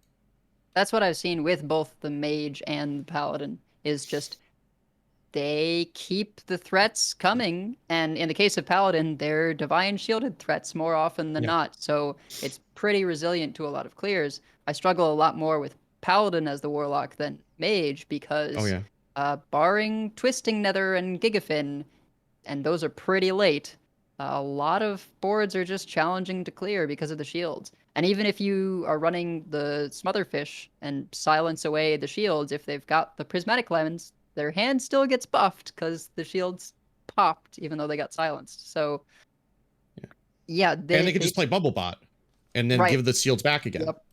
That I actually was surprised to see Paladins running Argent Protector, the 1-mana 1/1 Divine Shield taunt. I think just because Righteous Protector. Righteous Protector. Just because even though it's not a mech, you can just play it to both with Prismatic Lens and to protect your Edwin Van Beep. Because that thing gets big so fast and multiple times as Demon Hunter, I would just be like, oh gosh, a Divine Shield taunt. Like, I can't get at this thing to like hit it and make it go away. It just keeps growing. It can be pretty brutal and snowbally. Yeah, I do like that Mech Mage is very shooty and Mech Paladin is very bubbly. It's very on theme with those classes, and they do feel distinct. But yeah, they both do have that thematic consistency of never running out of crap. Like, it's just, there's just always more. And they each have their kind of, spooky element. The Mage, it's been interesting to see they'll like run the one Dungeoneer to draw the 3-mana spell. Yeah, the palm so reading. that they could just set up 2 instances of draw mech, reduce everything by 1, and then have an insane Mecha Shark swing turn. I am always surprised by just how many Mega Shark shots they get off on that turn. And then the Paladins, it's just, oh gosh, they just radared for 5. Yeah. That's radar feels like the secret passage of Paladin to me right now. I'd say it's I'm still on Book of Mectors. That's still where I am with that. Sure. Because Secret Passage didn't cost enough mana. I don't know if radar just, it's kind of awkward to play because they have too much crap in hand, and also they never run out of stuff anyway, so it just makes that, it exacerbates that. But it's clearly a good card that belongs in the deck. But I envisioned the idea of winnowing them down and then getting detected was going to be a defining experience in the format, and I don't know if it is. Just because no one's getting through all of their stuff anyways, they're usually just freezing it all or going larger in one big turn and then ignoring it. It's kind of the way that they go. Yeah. So, I don't know. I like the feel of both these decks. I don't think that either one seems like a big balance outlier, but they're going to be popular and for sure going to overrepresent at some MMR brackets. Not necessarily a bad thing. They're also a little bit easier to pick up and play and a little bit easier to build, and that's probably a good thing and by design. I don't know. And I don't think that we have too many other big bads. Like, what have we been playing that we like? We talked about it, all episode long, but Edelweiss, your lady Flamewaker, been having a good time with her. And also, for those that don't know, because I learned this today, every time you play a spell with her out with Kurtrus in play, it refreshes Kurt's hero power because he cares when a minion attacks and Sathino attacks. Oh, jeez.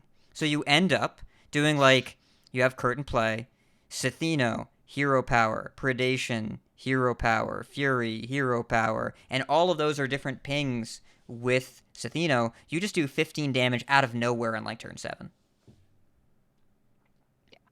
It can get pretty goofy. I do have to get better at counting damage with that deck because I'm pretty sure there's at least one instance where I might have had lethal and I was just too lazy, didn't have time to count it out, and then I lost that game later on against a Druid.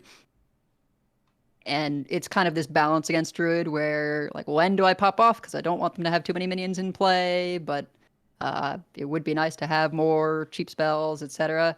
But yeah, it's pretty insane that you can make up for having fewer spells if you've played the Kurt hero by just weaving in hero powers. Yeah. I also have enjoyed Charge Warrior. I haven't played nearly as much of that, but Charge Warrior did benefit from the Depths card, which reduces your bottom 5 cards by 3 mana each, which is just a lot of cost reduction. And since it's 5 cards, like there's decent odds that at least one piece of the combo is going to be in there and let you increase your damage cap. Like there was an instance where I had to use a to the front early to like check for I forget exactly what it's for, but I had to use it early and I was like, well, I won't be able to do my maximum damage output. Turns out I had a 0 mana Battle Master in my, towards the end of the deck. So I picked that up and we had the full 36. It was good. 0 I've seen some versions of that Master deck running Finley too. Yeah. Finley and From the get Depths seems all like the cheap cards. Finley from the Depths seems like the thing you want to do. It's just remarkable how much more consistent your deck can be if you get to choose, do I draw from the top or the bottom or both? Because when you lost in the olden days because cards were on the bottom, well, that is now you kind of lose when they're in the middle, and you get to the middle of your deck faster than you would get to the bottom. I don't know. You can just kind of go get cards when you want to get them, and also you draw a ton of cards with Forge and Fire anyways. Yeah. And you still got enough good control tools to make it that long. Like it lost Bladestorm and Minefield, and those are things you lost, but you still got plenty of good control tools in Warrior. Bulwark's the so biggest you're not loss, really I think. Bulwark's really significant. Yeah, it is. And Corsair Cash too a little bit, but without Bulwark, I think we noticed it less. And then Curse Warlock. I saw you two playing this. Your removal didn't always line up with your opponent's threats, but it does look like a fun deck. Yeah. It has definitely been beneficial to Control that the board matters for a lot of decks, but the boards are persistent, and it can be hard to line up your removal sometimes. So, it's good that the Control decks aren't just slaughtering the board-based decks because there's so many board-based decks. I'm not sure what needs to be tweaked where exactly, and Soddle had a good tweet where he was saying Control players are upset that the board doesn't matter, and then the board matters, and they're upset that their removal tools can't deal with all the boards. I think it's fine. The things that I think need to be tuned in general, potentially, not just because sometimes I lose as a Control deck, right? I think sometimes you lose as other decks too because of a few of these cards.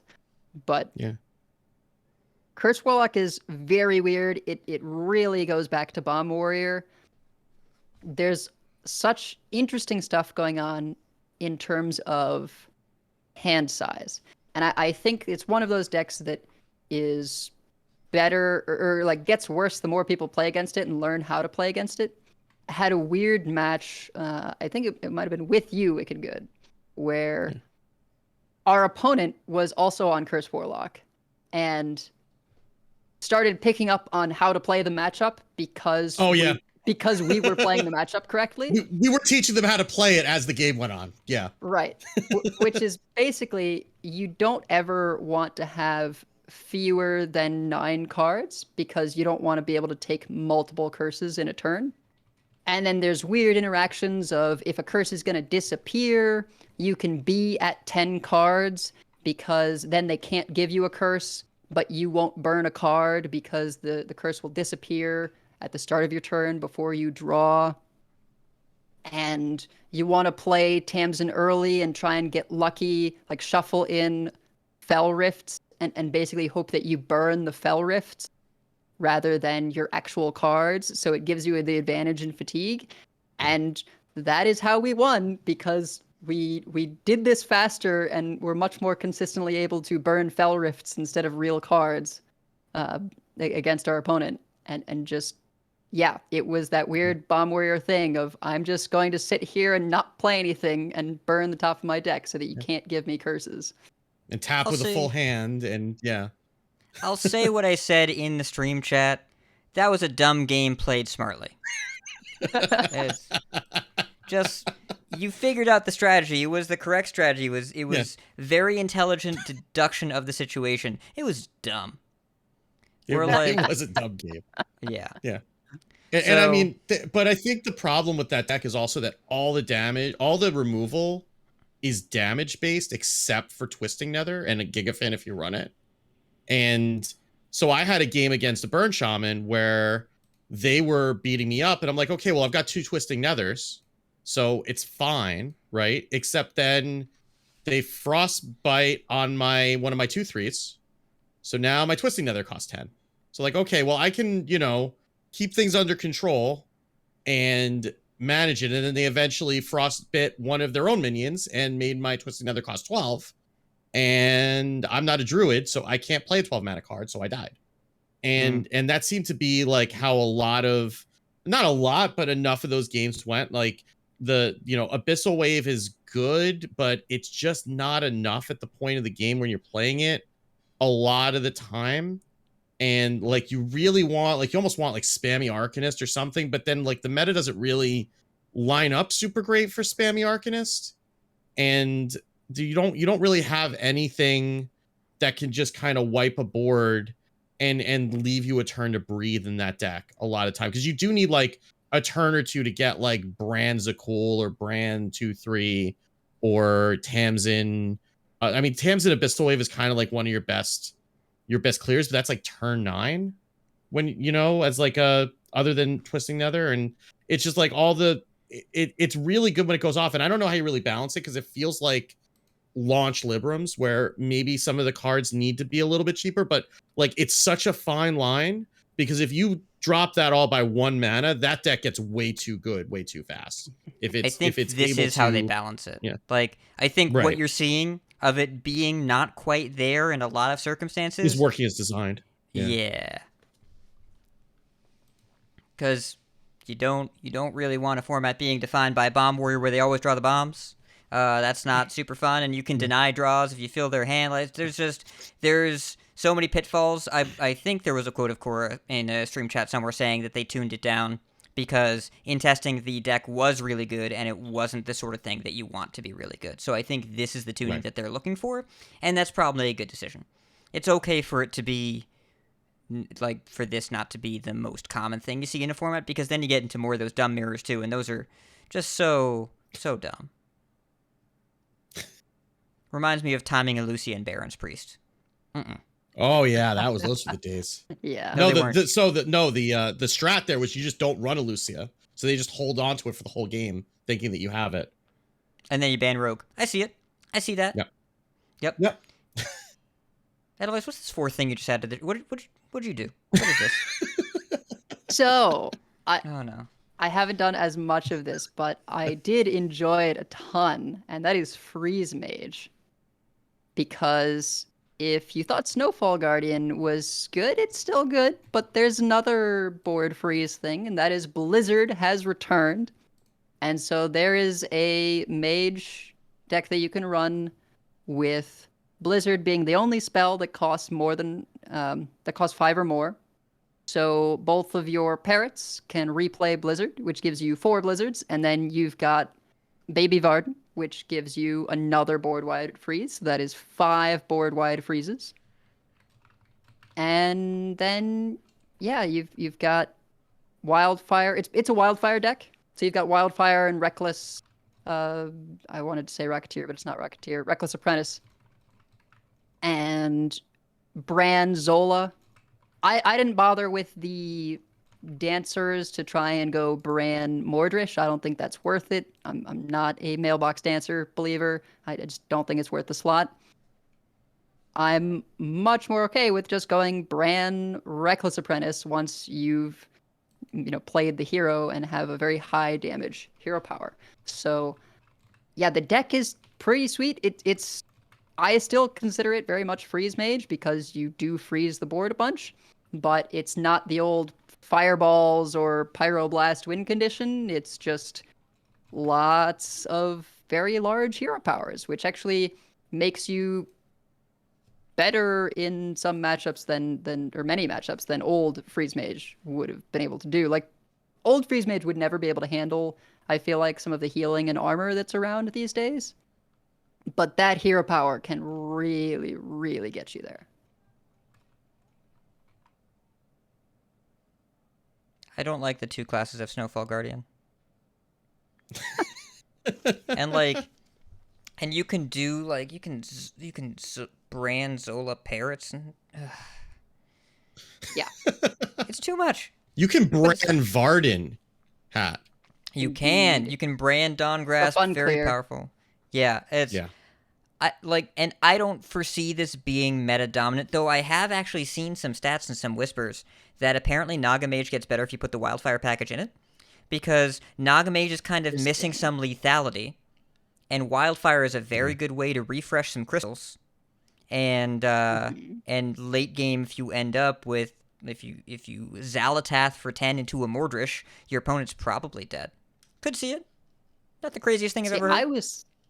I was thinking for that deck that you just run Aegwynn or something, because it's a very, minion heavy deck. If you just get that spell damage going, and then on your turn that you pop off with ignites and things, it's just one of your Nagas' spell damage +2.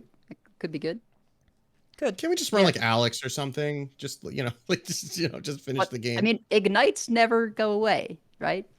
You can ignite forever. So unless you fill their hand with curses, then they overdraw one. Yeah. I've actually been playing some Nagamage, so like I really enjoy that deck, and it is good, but this is not a cause for concern. It has big turns. It has Trollden-worthy turns. It is not all that reliable, and the advantage it generates in one turn, like, it is dealable. Most decks right now aren't dealing with it well, so that means that's how I found out you can beat some Druids, is by just having a turn where you play 7 minions, and they can't really keep up with that in turn 5, turn 6. But if you're against Shield Shatter, your pop-off turn doesn't really matter. So, yeah, I'm glad this deck is in Standard, and I don't think it's something that they need to take action on. I do worry. I worry's the wrong word. I think it's something to keep an eye on, just because like a deck like this that is very good in the hands of very good players tends to get refined to the point where it can be played by mere mortals and gets even better in the hands of top players, right? Like if we think about like Garrett Rogue, right? Like this sounds a lot like Garrett Rogue, where you had to play it in a very particular way that wasn't the same game to game. You really needed to be on top of your big swing turns in order to get it to go off. This doesn't have a win condition like Garrett Rogue, like an obvious one. But I could see that start, like somebody figuring out a way to make this more consistent. And then once it does, I don't know if it'll be everywhere on ladder, but certainly at high ladder, I think it would be. And in tournaments, it would be. Maybe. Like, I can kind of see it. The stats are kind of aligning with that. It is just barely under 50% win rate at top 1K. And outside of that, it is in the solid tier 4 or lower territory. Last one day at Legend, 44% win rate. So either way, It could be a refined thing, could be a skill cap thing. My experience with this deck and Garrote Rogue are very different. With this deck, you have to keep track of, are you on Naga or Spell? Octobot and Garrote and all that, that was a lot more calculus and a lot more keeping track of stuff and individual resources that were individually significant outside of just Siren. Siren is kind of if Contact and Octo were the same card. You just need that card. And if you don't have that card, then your deck kind of doesn't really do anything, and you run out of stuff. So, it has pop-off turns. I don't mind that at all. But also, the deck just doesn't seem to be performing in a way that people were scared of, where it's just a day one obvious nerf contender, which I also thought it was. I thought it felt like original Darkglare. Maybe there will be more support tools, and it'll feel like Scholomance Darkglare, because that was an Ashes card that got completely busted in half when they printed all the stuff in Skolo and Raised Edge and Flesh Giants. But it just hasn't. It's been fun to play with, but it hasn't performed the way that I was worried it would perform, and I'm grateful for that. It sounds a lot like Day One Mozaki Mage. Yeah, kind of. Sort of. Which again is reason to keep an eye on it, because we saw where Mozaki Mage started and where it ended, right? So like this might be the kind of thing that maybe it's fine for this expansion, right?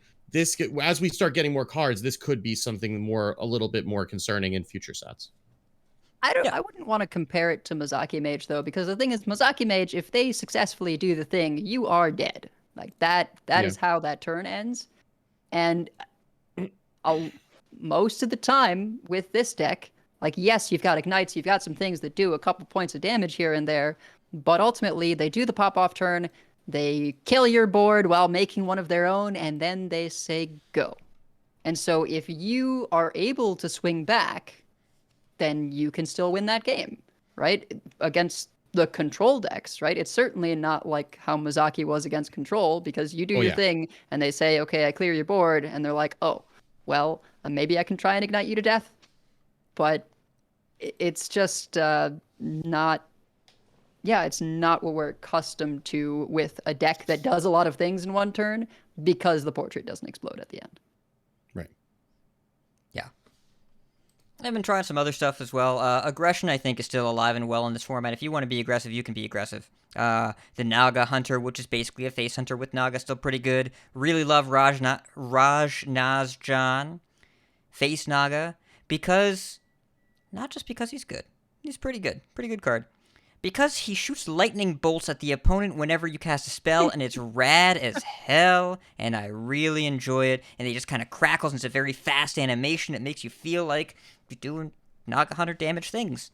Very thematic. I like shooting lightning bolts. Pew, pew. I like that. Deck's pretty decent, too. And then Token Demon Hunter, Burn Shaman. You know, if you want to do damage from hand, the thing that a lot of people were wondering was, will this format really lose that much from hand lethality? Because it seemed that way. It slowed down, but it's still here. You want to do some damage from hand, you got some damage from hand, and it's not just with Mr. Smite anymore. It's not 30 from hand most of the time unless Bioluminescence gets involved in turn 10.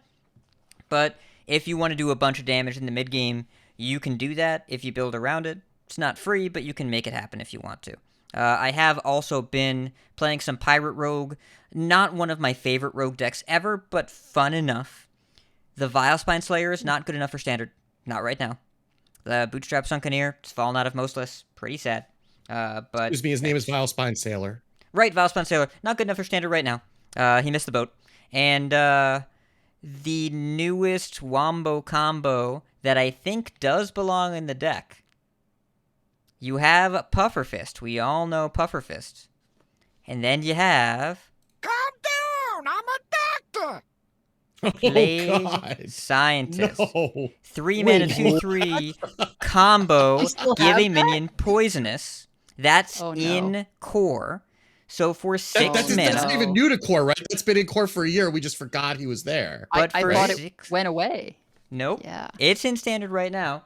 So for 6 mana and a single attack, people are calling this Flurgle Toxin. It reminds me more of Venomizer Missile Launcher, but whichever analogy you want to use, in addition to wiping your board completely, because it is 1 damage to all enemies and it is poisonous, the 3/4 still lives, and that effect still goes off every time you attack. So if you are a Mech Paladin and you cannot clear a 3/4, then not only are all your minions dead that turn, they are dead every turn. So good luck. Well, assuming that you don't have any Divine Shields on the board, right? Because like the Divine Shields aren't going to die to the poison. Right, and they don't have fillet fighters or weapons or whatever to pop out the Divine Shields. But again, because they get to keep their board and because your board gets poisoned every single turn, it's usually pretty easy for them to develop as well. And there's no broomstick to swing back. Right. So you need like the Leviathan to go clear that off, yeah. So I have enjoyed that little Wombo combo. I didn't like facing it, but I liked playing it. I played some Pirate Rogue last night. I didn't mind it. I did end up, I forget if it was shadow stepping or generating a second Hook Tusk and stealing all the cards out of a Control Warrior's hand at the end of the game to finish it off, because it turns out that Control Warrior has a lot of tools to win against board-based decks, but if they're not actually in their hand, then they can't use them. So that worked out pretty well. It's also not my favorite deck of all time, and I get the usual frustration when I get shut down, but it's fine. I mean, it doesn't feel as broken as it seemed in the theory crafting streams. I think that like Swordfish is a powerful card, but it's still not as oppressive as it seemed like it might be. It's still 3 mana, deal 12. Yeah, it is. I think that 12 should cost more than that, but Rogue as a whole isn't quite powerful enough to justify making the deck worse. So yeah, it'll hang out for a while. And maybe that'll change someday in the future, but it don't gotta change right now. That's okay. I mean, it's fine if I've got one card that heals me for 20. Yeah, you do. You do. So tell us about Control Holy Paladin, Steve. Yeah, so this was a lot of fun because and Habu Gabu posted a slightly different list, and he basically just said like the deck is Cariel, like Cariel's the only card that matters in the deck, and everything else is just stuff to do. Effectively, I don't know if I completely believe that. It feels like Cariel is a lot, and Cariel someone compared it to Shirvala Paladin, and I kind of get it. You know, because it kind of does feel the same way that you just kind of stall and heal and clear the board, and then eventually they just die. But you know, we have I mean, there's a lot of interesting cards there. Pogfish is a house, especially when you get to hit it with a Righteous Defense. Like a 4/8 on turn 3 or 4 with Divine Shield and Taunt, it stops a lot of stuff. And that Immortalized in Stone is also pretty good about just being able to just like stop an aggressive deck in its tracks, and they have to chew through it a lot of the time. I mean, 7 mana, 14 butt in Taunt is going to stop a lot of people. Yeah, and I mean, especially like against rogues, if they've cut Sunken Ear, right? Like they don't really have a great way to deal with it, other than, you know, like poisoning the whole board. I guess now that's something I'm glad I haven't run into. It is pretty effective in that matchup. But I mean, you get Pyro Equality, you get Equality City Tax, like Pyro with Maki Roll, especially if the Pyro's gotten buffed. Whew, that is something. Like just being able to just Maki Roll a few times and just Flame Waker the whole board, and then you still got sometimes like a 7/6 sitting around. It's very good. And yeah, I mean, the hardest part of playing the deck sometimes is just getting the Cariel hero powers to land on the smite, because they tend to like to go everywhere else. But even then, you still have like Righteous Defense. We never actually got to do that. Edel kept telling me while we were playing that that's the way we use it, is to like steal the buffs. We didn't need to do it, but we had the option to like, you could use Righteous Defense to like steal the buffs from one of your minions and put it on the smite later in the game. We generally were using it more defensively, but that's something you can do. And I mean, you get the smites big, like 25 attack seemed like, I don't want to say average, but it was a pretty common result. Because like you can get like you run Battle Vicar, and there are just not that many holy spells. So you'll discover an extra Garden's Grace a lot of the time. So you very often will get at least 2 by the time you're ready to go off, if not 3. And then you can also use Queen Ajara. The ring can give you another one. It costs 1, but because it's discounted, it actually costs 0. So you can get a lot of damage, especially if your opponent plays like a big minion. You just Righteous Defense it hits the smite. You can get there. A very silly game where we were kind of forced to play Queen Ajara earlier than we would have liked, and we were kind of low on cards, and I was like, well, we could go for the 1 mana draw 2 that shuffles in 5 random spells from other classes, but I kind of think we just go for the Zalanath here, and hopefully we pick up a Maki Roll. And on like the last turn that we had to stay alive, we top decked the Holy Maki Roll and just go, all right, replace the Liadrin weapon with Zalanath, and then just Maki Roll 5 times and kill them. That was the game where we got Hook Tusked and they stole our Leviathan and our Smite. That was an 11-10. That was rough. So yeah, so that was, but we just kind of worked them down to like 10 health by that point, because you can actually do a lot of damage in that deck just with like the minions that you're hitting with. Like you could, like they generally will just run their face into things. You just get some damage from there, and Rogue doesn't heal, so you can get some kind of incidental damage down. You don't generally have to go for like 25 to 30 off Smite, but you know, if you can, you know, triple Pyroblast somebody, you know, you do it, right? But yeah, that deck was so much fun. A silly thing people sometimes forget about the Cariel weapon, you know, in case it wasn't good enough for having all the damage you take, it has 2 attack and never goes away until it's broken. So you just get to hit face for 2 every turn if you want, and that adds up over time. It does.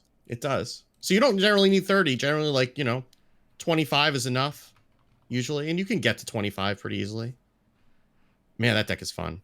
If it wasn't for Shellfish Priest, that's what I'd be playing right now. But that's, you know, I get to play Hero Zarella, so we did try to put together a Dragon Priest during the stream yesterday. I would not recommend it.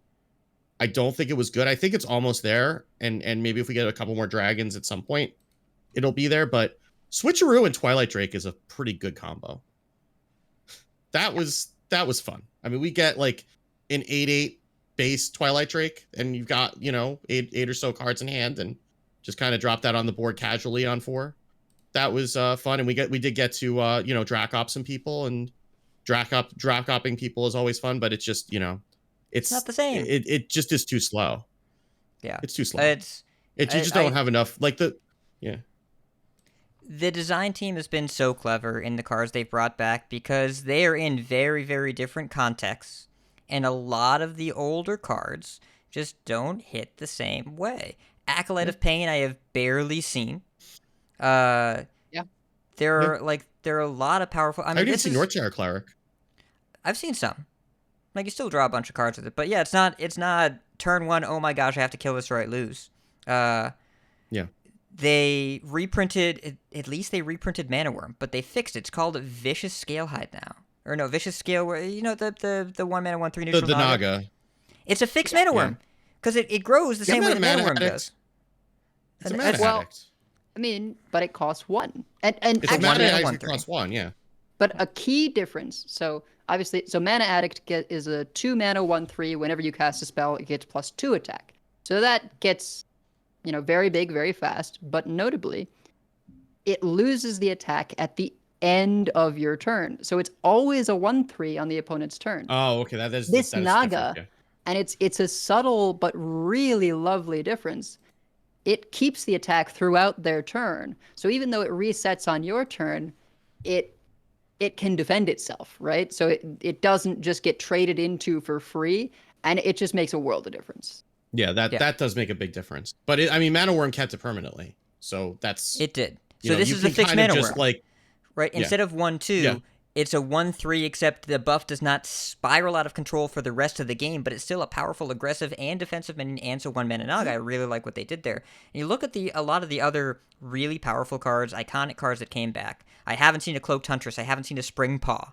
Explosive Runes without the synergy is just really not that great. I've seen a couple flashes of light. All the priest cards, like, that's in the Control Paladin. Yeah, it is. The priest cards are really hit or miss. And really, we should have seen this coming with Tomb Pillager last year. A format-defining card from 2015 barely makes a dent in 2022. And we're seeing that with a lot of these cards, where they are just decent options to have, but they're not meta-defining by any stretch. They're just kind of nice. And it's 2015 cards that were meta-defining back then are on the power level of, I might think about running it in a 4-set meta now. That's because the game is so different. They were designed before Rush, and back in those days, the way that they aimed power level, they wanted everything to be around a 5 or a 6. It didn't always have a use case in mind, so that when you print something like a Reno Jackson, which is aiming at a 9, it's so much better than everything else when it works that it's worth going out of your way for. Now that everything is designed with a purpose and is aiming for an 8 or a 9 to just do something so that people have choices about which good cards do I play, these older cards don't stand out as much. They're not format outliers. They're just nice to have access to. And that's kind of what you want. You can give people decent cards that have a purpose and still not break the format just because they have to choose which decent card do I run. Yeah. I think it also depends on class, right? Like the warrior ones are like Bash and Shield Block are both seeing play in that deck. Yeah. I mean, the druid ones are very impactful right now. Like you see Living Roots in a lot of the decks. Certainly Earthen Scales is a big deal, and Wrath also gives them a removal tool that they didn't really have before. Yeah, we tried Fandral, like you said earlier, and Fandral is long gone, because it's not good enough. Mounted Raptor ain't made a dent in Beast Druid, like maybe, but I haven't seen a Beast Druid. And Ancient of Lore, we're not going to see any Ancients of Lore anytime soon. That card's not good enough anymore. But we knew we weren't going to see that, right? Growth. Like we knew Miracle Growth is we knew that Ancient Lore was going to do that. Yeah, right. And I mean, Buccaneer is has made its way into the Pirate Rogue. It's fine. I mean, it's fine. It's never was really a broken card. It's a little bit of extra damage, right? It's okay. I mean, I think that, but that's kind of what the the core set's there for, right? It's to fill in some gaps where the new cards aren't going to do it, and kind of set the tone for the year by, you know, making some things available and some things not, and be able to give like reasonable replacements for cards when you don't hit what you're hoping for out of your packs, or if you need to go back and, you know, if you just came back and you're missing a lot of last year's stuff. These are cards that you wouldn't be embarrassed putting in a deck, and that's fine. But they shouldn't be on the same power level as the new cards. I think last year was kind of an anomaly because we had things like Tailing, right? That was everywhere. And there were some of those core cards, and like Alex Straza was a win condition in Rogue. And we saw like more of the core cards than we are this year. We even have more cards than we did last year at this time, because we've had 3 mini sets, whereas the prior year we only had 1, right? So like those core cards aren't going to stand out as much, and this is what we should want out of a core set. They should be there. Like if you need to run Mossy Horror or Mistress of Mixtures, you can, but they shouldn't be format defining. Yeah. We had Zappy Boy was frequently seen. Yeah. Yeah. Without Lightning Bloom, not as impactful. I don't know. I'm looking at the list of core cards, and I'm trying to figure out what the most impactful return is. Probably Bran. Bran. I think Bran and Zola. Yeah, and I mean, I don't know if we want to consider Nourish as, you know, I mean, because it's unnerfed Nourish. I don't know if we want to consider that or not, but oh yes, we're considering that. Yeah. Yeah. That, and then the only other thing that I could see is like, what else have I seen a lot of? I was just looking at this. I've seen a good bit of Beaming Sidekicks and Wild Pyros. Those have both been around. Yeah, Wild Pyro's really good. It's been pretty good. I mean, having that back in Paladin, it just kind of gives Paladin. You couldn't play Control Paladin without Wild Pyro equality, or some sort of like Wild Pyro equality, you know, equivalent, right? Like we had, even when we were playing Libram Paladin, it was like a slower Libram Paladin. You still had Libram of Justice, right? Like you need and City Tax, so you need something like that. With Libram of Justice going out, I think them taking equality back to 2 and bringing Wild Pyro back, it just makes that archetype viable where it wouldn't have been otherwise. Yeah. All right. Well, we're winding down the show here. One last note. Assuming there's a nerf next week, if you had to pick one card, what would it be and how would you change it? Steve, go first. Oh, gosh. I think, I mean, this is not... I'm going to be surprised if they don't change Twin Fin to just summon a vanilla copy. I don't know that that's my answer, because I don't think that's what needs to change, but I think they might... If that playstyle is just that negative, they might do something about it. I'm trying to think of like what... Remember, in Wild, they're not getting Twin Fin. They're getting Stone Touch Spore. That's true. Yeah, that's true. I think Guff may need to go up to 6. I think is going to be my answer. I think Guff... We've already been talking for a while about Guff at 5 being a little bit too good. And I think that we've been saying that for a full set. And now if Druid is coming back here, like something in that set, I don't know if it's that or if it's reverting the Nourish buff or re-nerfing it. I don't know even what you want to call it anymore. But something in that ramp package probably just needs to be a little bit less consistent. And Guff on 5, I think might just be it, because it just seems like that's been the thing that's been tying everything together. Could see it. I think they're more likely to nerf the tutorable spell than the legendary, but I could see it either way. And also one of them is free and one of them is a core legendary, so maybe they don't want to mess with people's legendaries, but I don't know if they care that much. I am going to follow in your footsteps in the vein of Switcheroo nerf, but I think it's a much simpler approach. Switcheroo should only swap health. Just swap health. Because that plays into the Bless and Inner Fire stuff that Priest already wants to do, and it also prevents you from taking 24 on turn 4. So I think that if you make Switcheroo just swap health, the card stays alive, and you can work with it, and you can make something happen there, but you give your opponent a window to respond, and it isn't a crazy blowout without additional support. You really have to work for it. And if you still want to play it as a 3-mana AI, you can still play it as a 3-mana AI. Yeah, I can see that. Edelweiss? Yeah.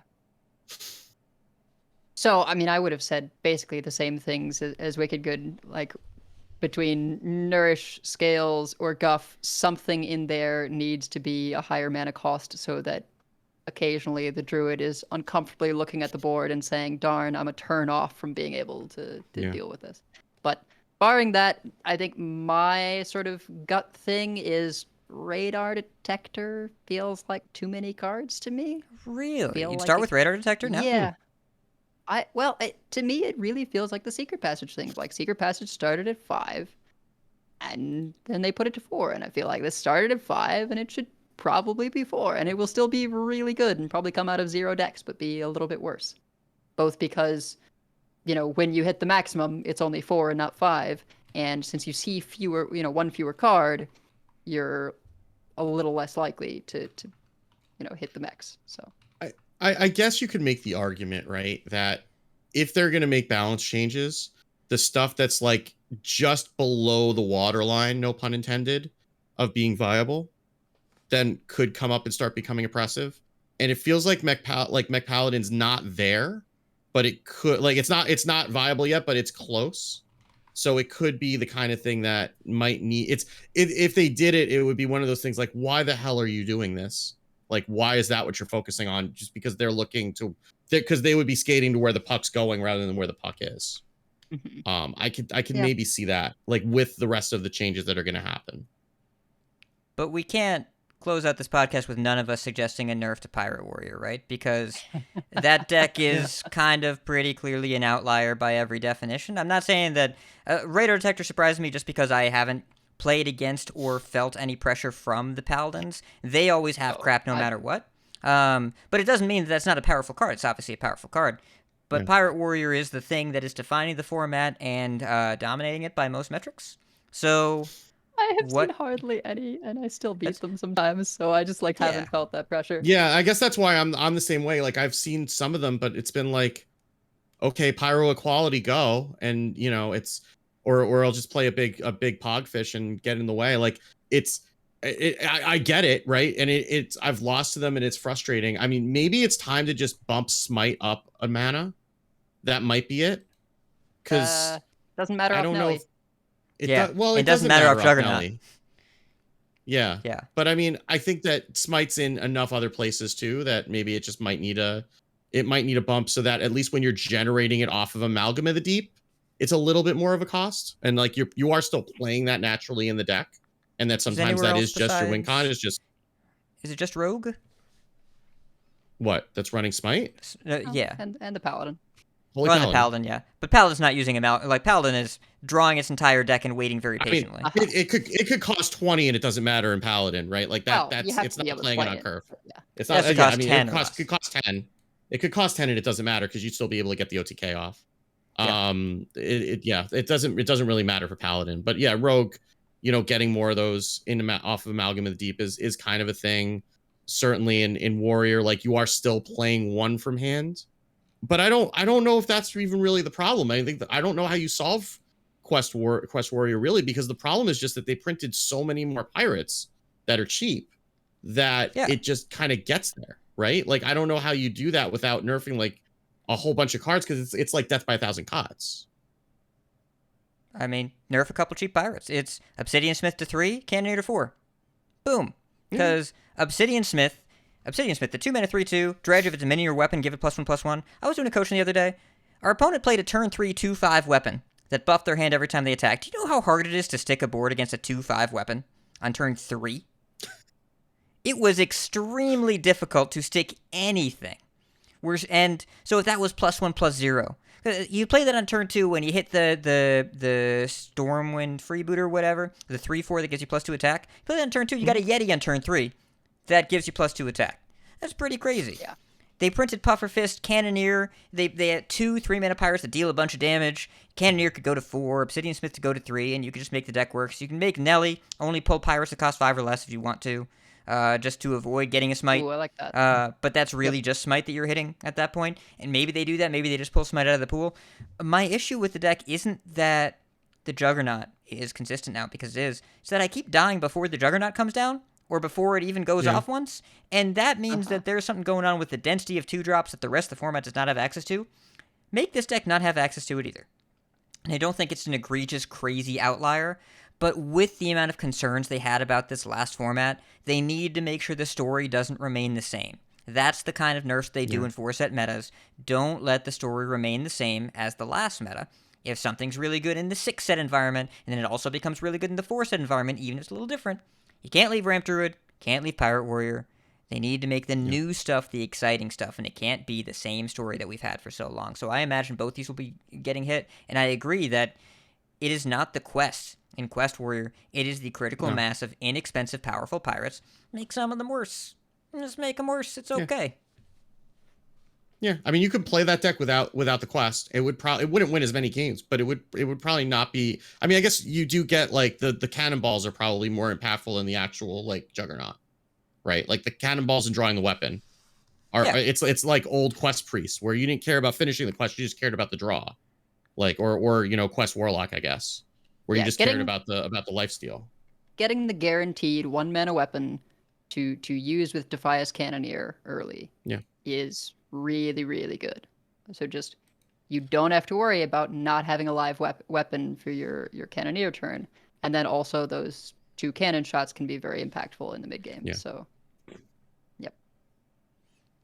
So would you hit just the warrior pirates or would you hit the neutral pirates?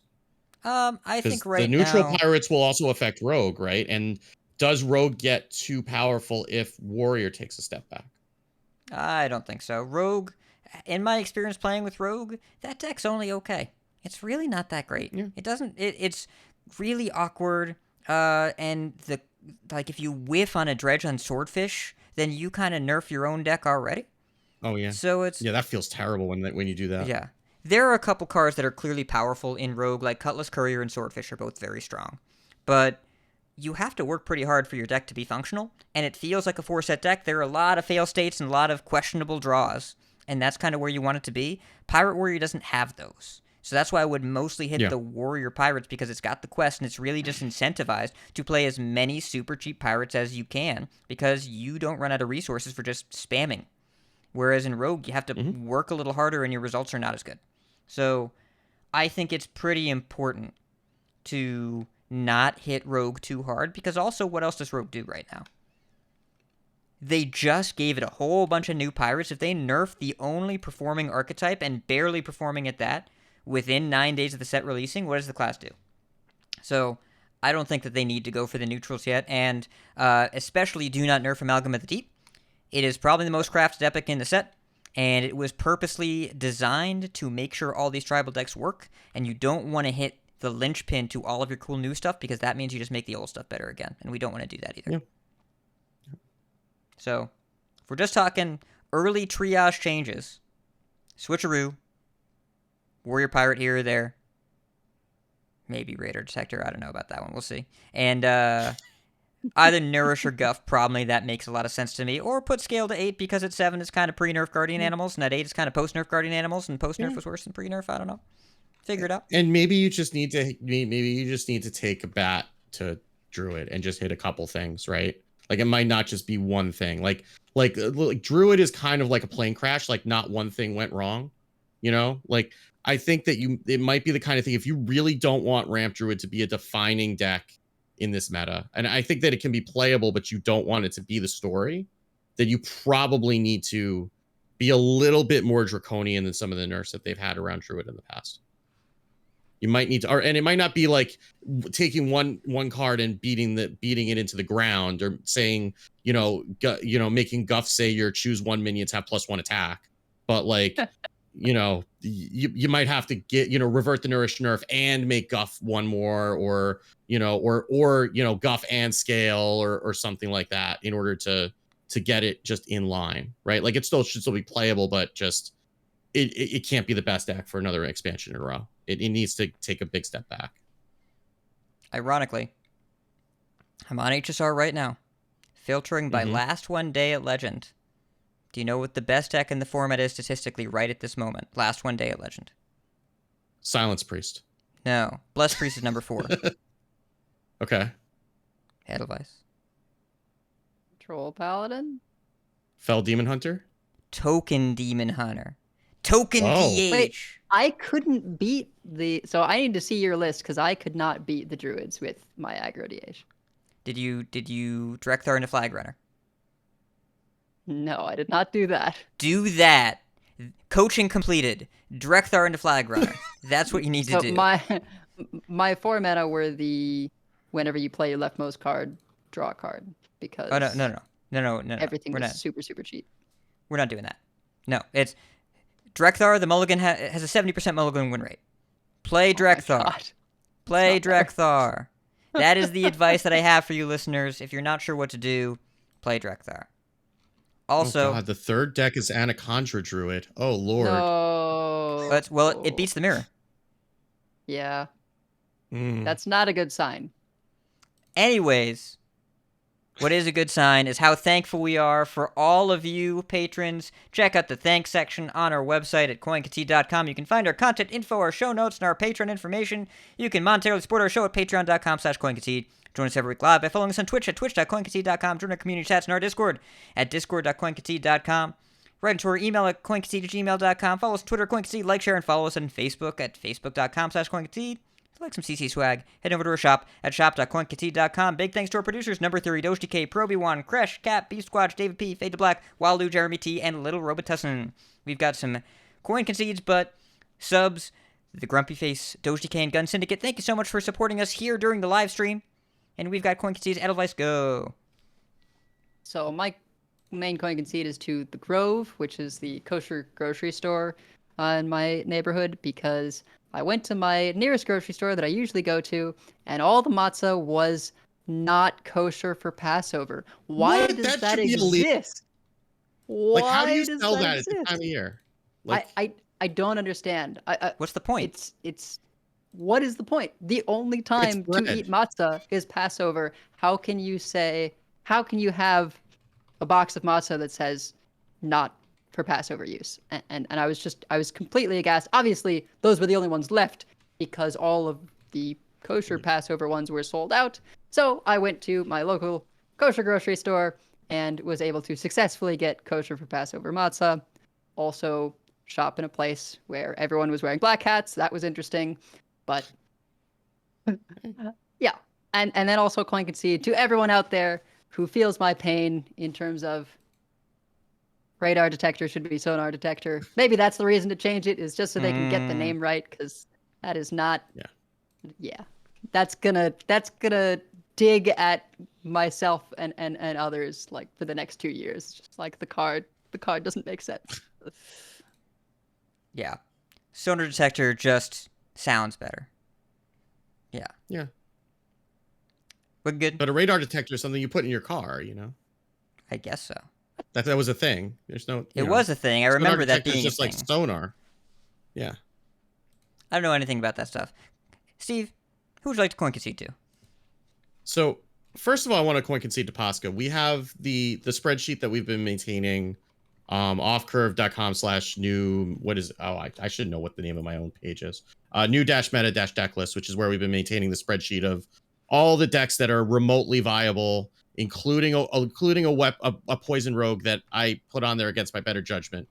But anything that's getting posted to Twitter that's remotely viable, we're putting up there, and so that's something that Hat and I maintain along with Posca. And Posca is, he just is like a machine with the copy paste. And like every time that I've gone in, like, oh, I should go take a look at the spreadsheet and just make sure that it's up to date. Like, there's maybe 2 or 3 decks that I've had to add because Posca's already like gotten to everything, including the stuff that's like at crazy times of the night. Like, he just does not sleep. He just exists to copy deck lists around. So, and I am very appreciative of that because, like, I'm sure that, if it was just the 2 of us, that we would probably get to a lot of this stuff. But, I happen to be in meetings occasionally. You might have heard of that. And so I don't always have time to update it. And Hat's very busy too. So, like, between the 3 of us, Posca's really been, he's the one who's not on the show, but he does a lot of work to keep that up to date. So I just wanted to say my appreciation for him. And I also want to coin concede to Pepsi, who is with 2 P's. He's a member of the Off Curve Discord. I know he's been in chat at some point tonight. I don't know if they still are. I don't want to assume gender. They got to Legend after the set released with Charge Warrior with a ridiculous win rate. It was something like 14-2 or something like that. And they were nervous about, they didn't want to post the list on Twitter because they said something like, well, I'm only at 1500 legend with it. And you know, my Discord is my Discord, and we convinced them to do that and share, and they eventually did it, and it looked like it was well received. And I mean, I added to the spreadsheet too. And you know, and because like, I think that if you have something that's working like that, like your rank shouldn't matter, right? Like a lot of the people who are posting at top 100 have already been at top 100. I mean, they played X number of games and they maintained it, but you know, I'm really happy that they decided to share it and got that positive feedback. So I just want to coin concede to them for, you know, taking that step out there and sharing that deck with the world. Yeah. The 1500 legend, especially on EU, is still very, very good, by the way. It is very easy to get legend perspective goggles where, for reflection, even if you were in legend, you were around the top 1% of all players in the world in the game. And if you were in the 11x or 11x adjacent bracket, you were in a very, very high slice of that 1%. So, yeah, no need to feel any kind you're of also, rank I mean, shame. even if you just look at like raw numbers, right? There are millions and millions of people who play the game, and you are in the top 1500 of the, you know, one of the 4 servers where people are playing the game, right? Like that's still better than most people who play the game, and you have something valuable to share. And then I will coin concede to, didn't think about this. Oh, everyone that came out to my stream, launch day stream. And Steve, thanks for the raid. And then I got a raid from Zeddy and from, who else raided me? Someone else raided me. That was cool. Cantaloupe? No, we no. raided Cantaloupe. I raided Cantaloupe. Who raided me? It was someone that was cool. I tweeted out. I'm going to go look. So I want to make sure that I thank whoever it was. I should have had this ready. Good scrolling content for the audio listeners. I tweet too much. Can't find this tweet. You don't say. Someone says Corbett, and that sounds familiar, but maybe that's why I thought it was Cantaloupe. It was Corbett. Maybe it was a C name. Yes. Yeah, it was a C So name. thank you to you and to Zeddy and to Corbett for rating me. That was pretty cool. Yeah. And then and just everyone that was out there. We had a really nice turnout. And my 3-time-a-year streams maybe will become 6 times a year with the theory crafting, but really nice to have everyone hang out. It was cool. yeah. Yep. We'll see. And that's gonna do it. So keep calm and mulligan for Drekthar, and if you see us on ladder, coin concede. Coin concede. Coin concede. All right. Thank you so much for coming, everyone. I'm gonna turn off the recording. Yep. Cool. I think we can call that relatively brief by most standards. I mean, it's around 2 hours, and you know, I think that's probably brief for a first episode right after an expansion. I mean, just by the standards of the last 4, it's relatively brief. Yeah. We've had a lot to cover in those last 4. I mean, you know, there was no tournaments, and I mean, it's a stark difference from card reveal stuff, right? And there was a decent amount of news, but there wasn't an oversized amount of news. Yeah.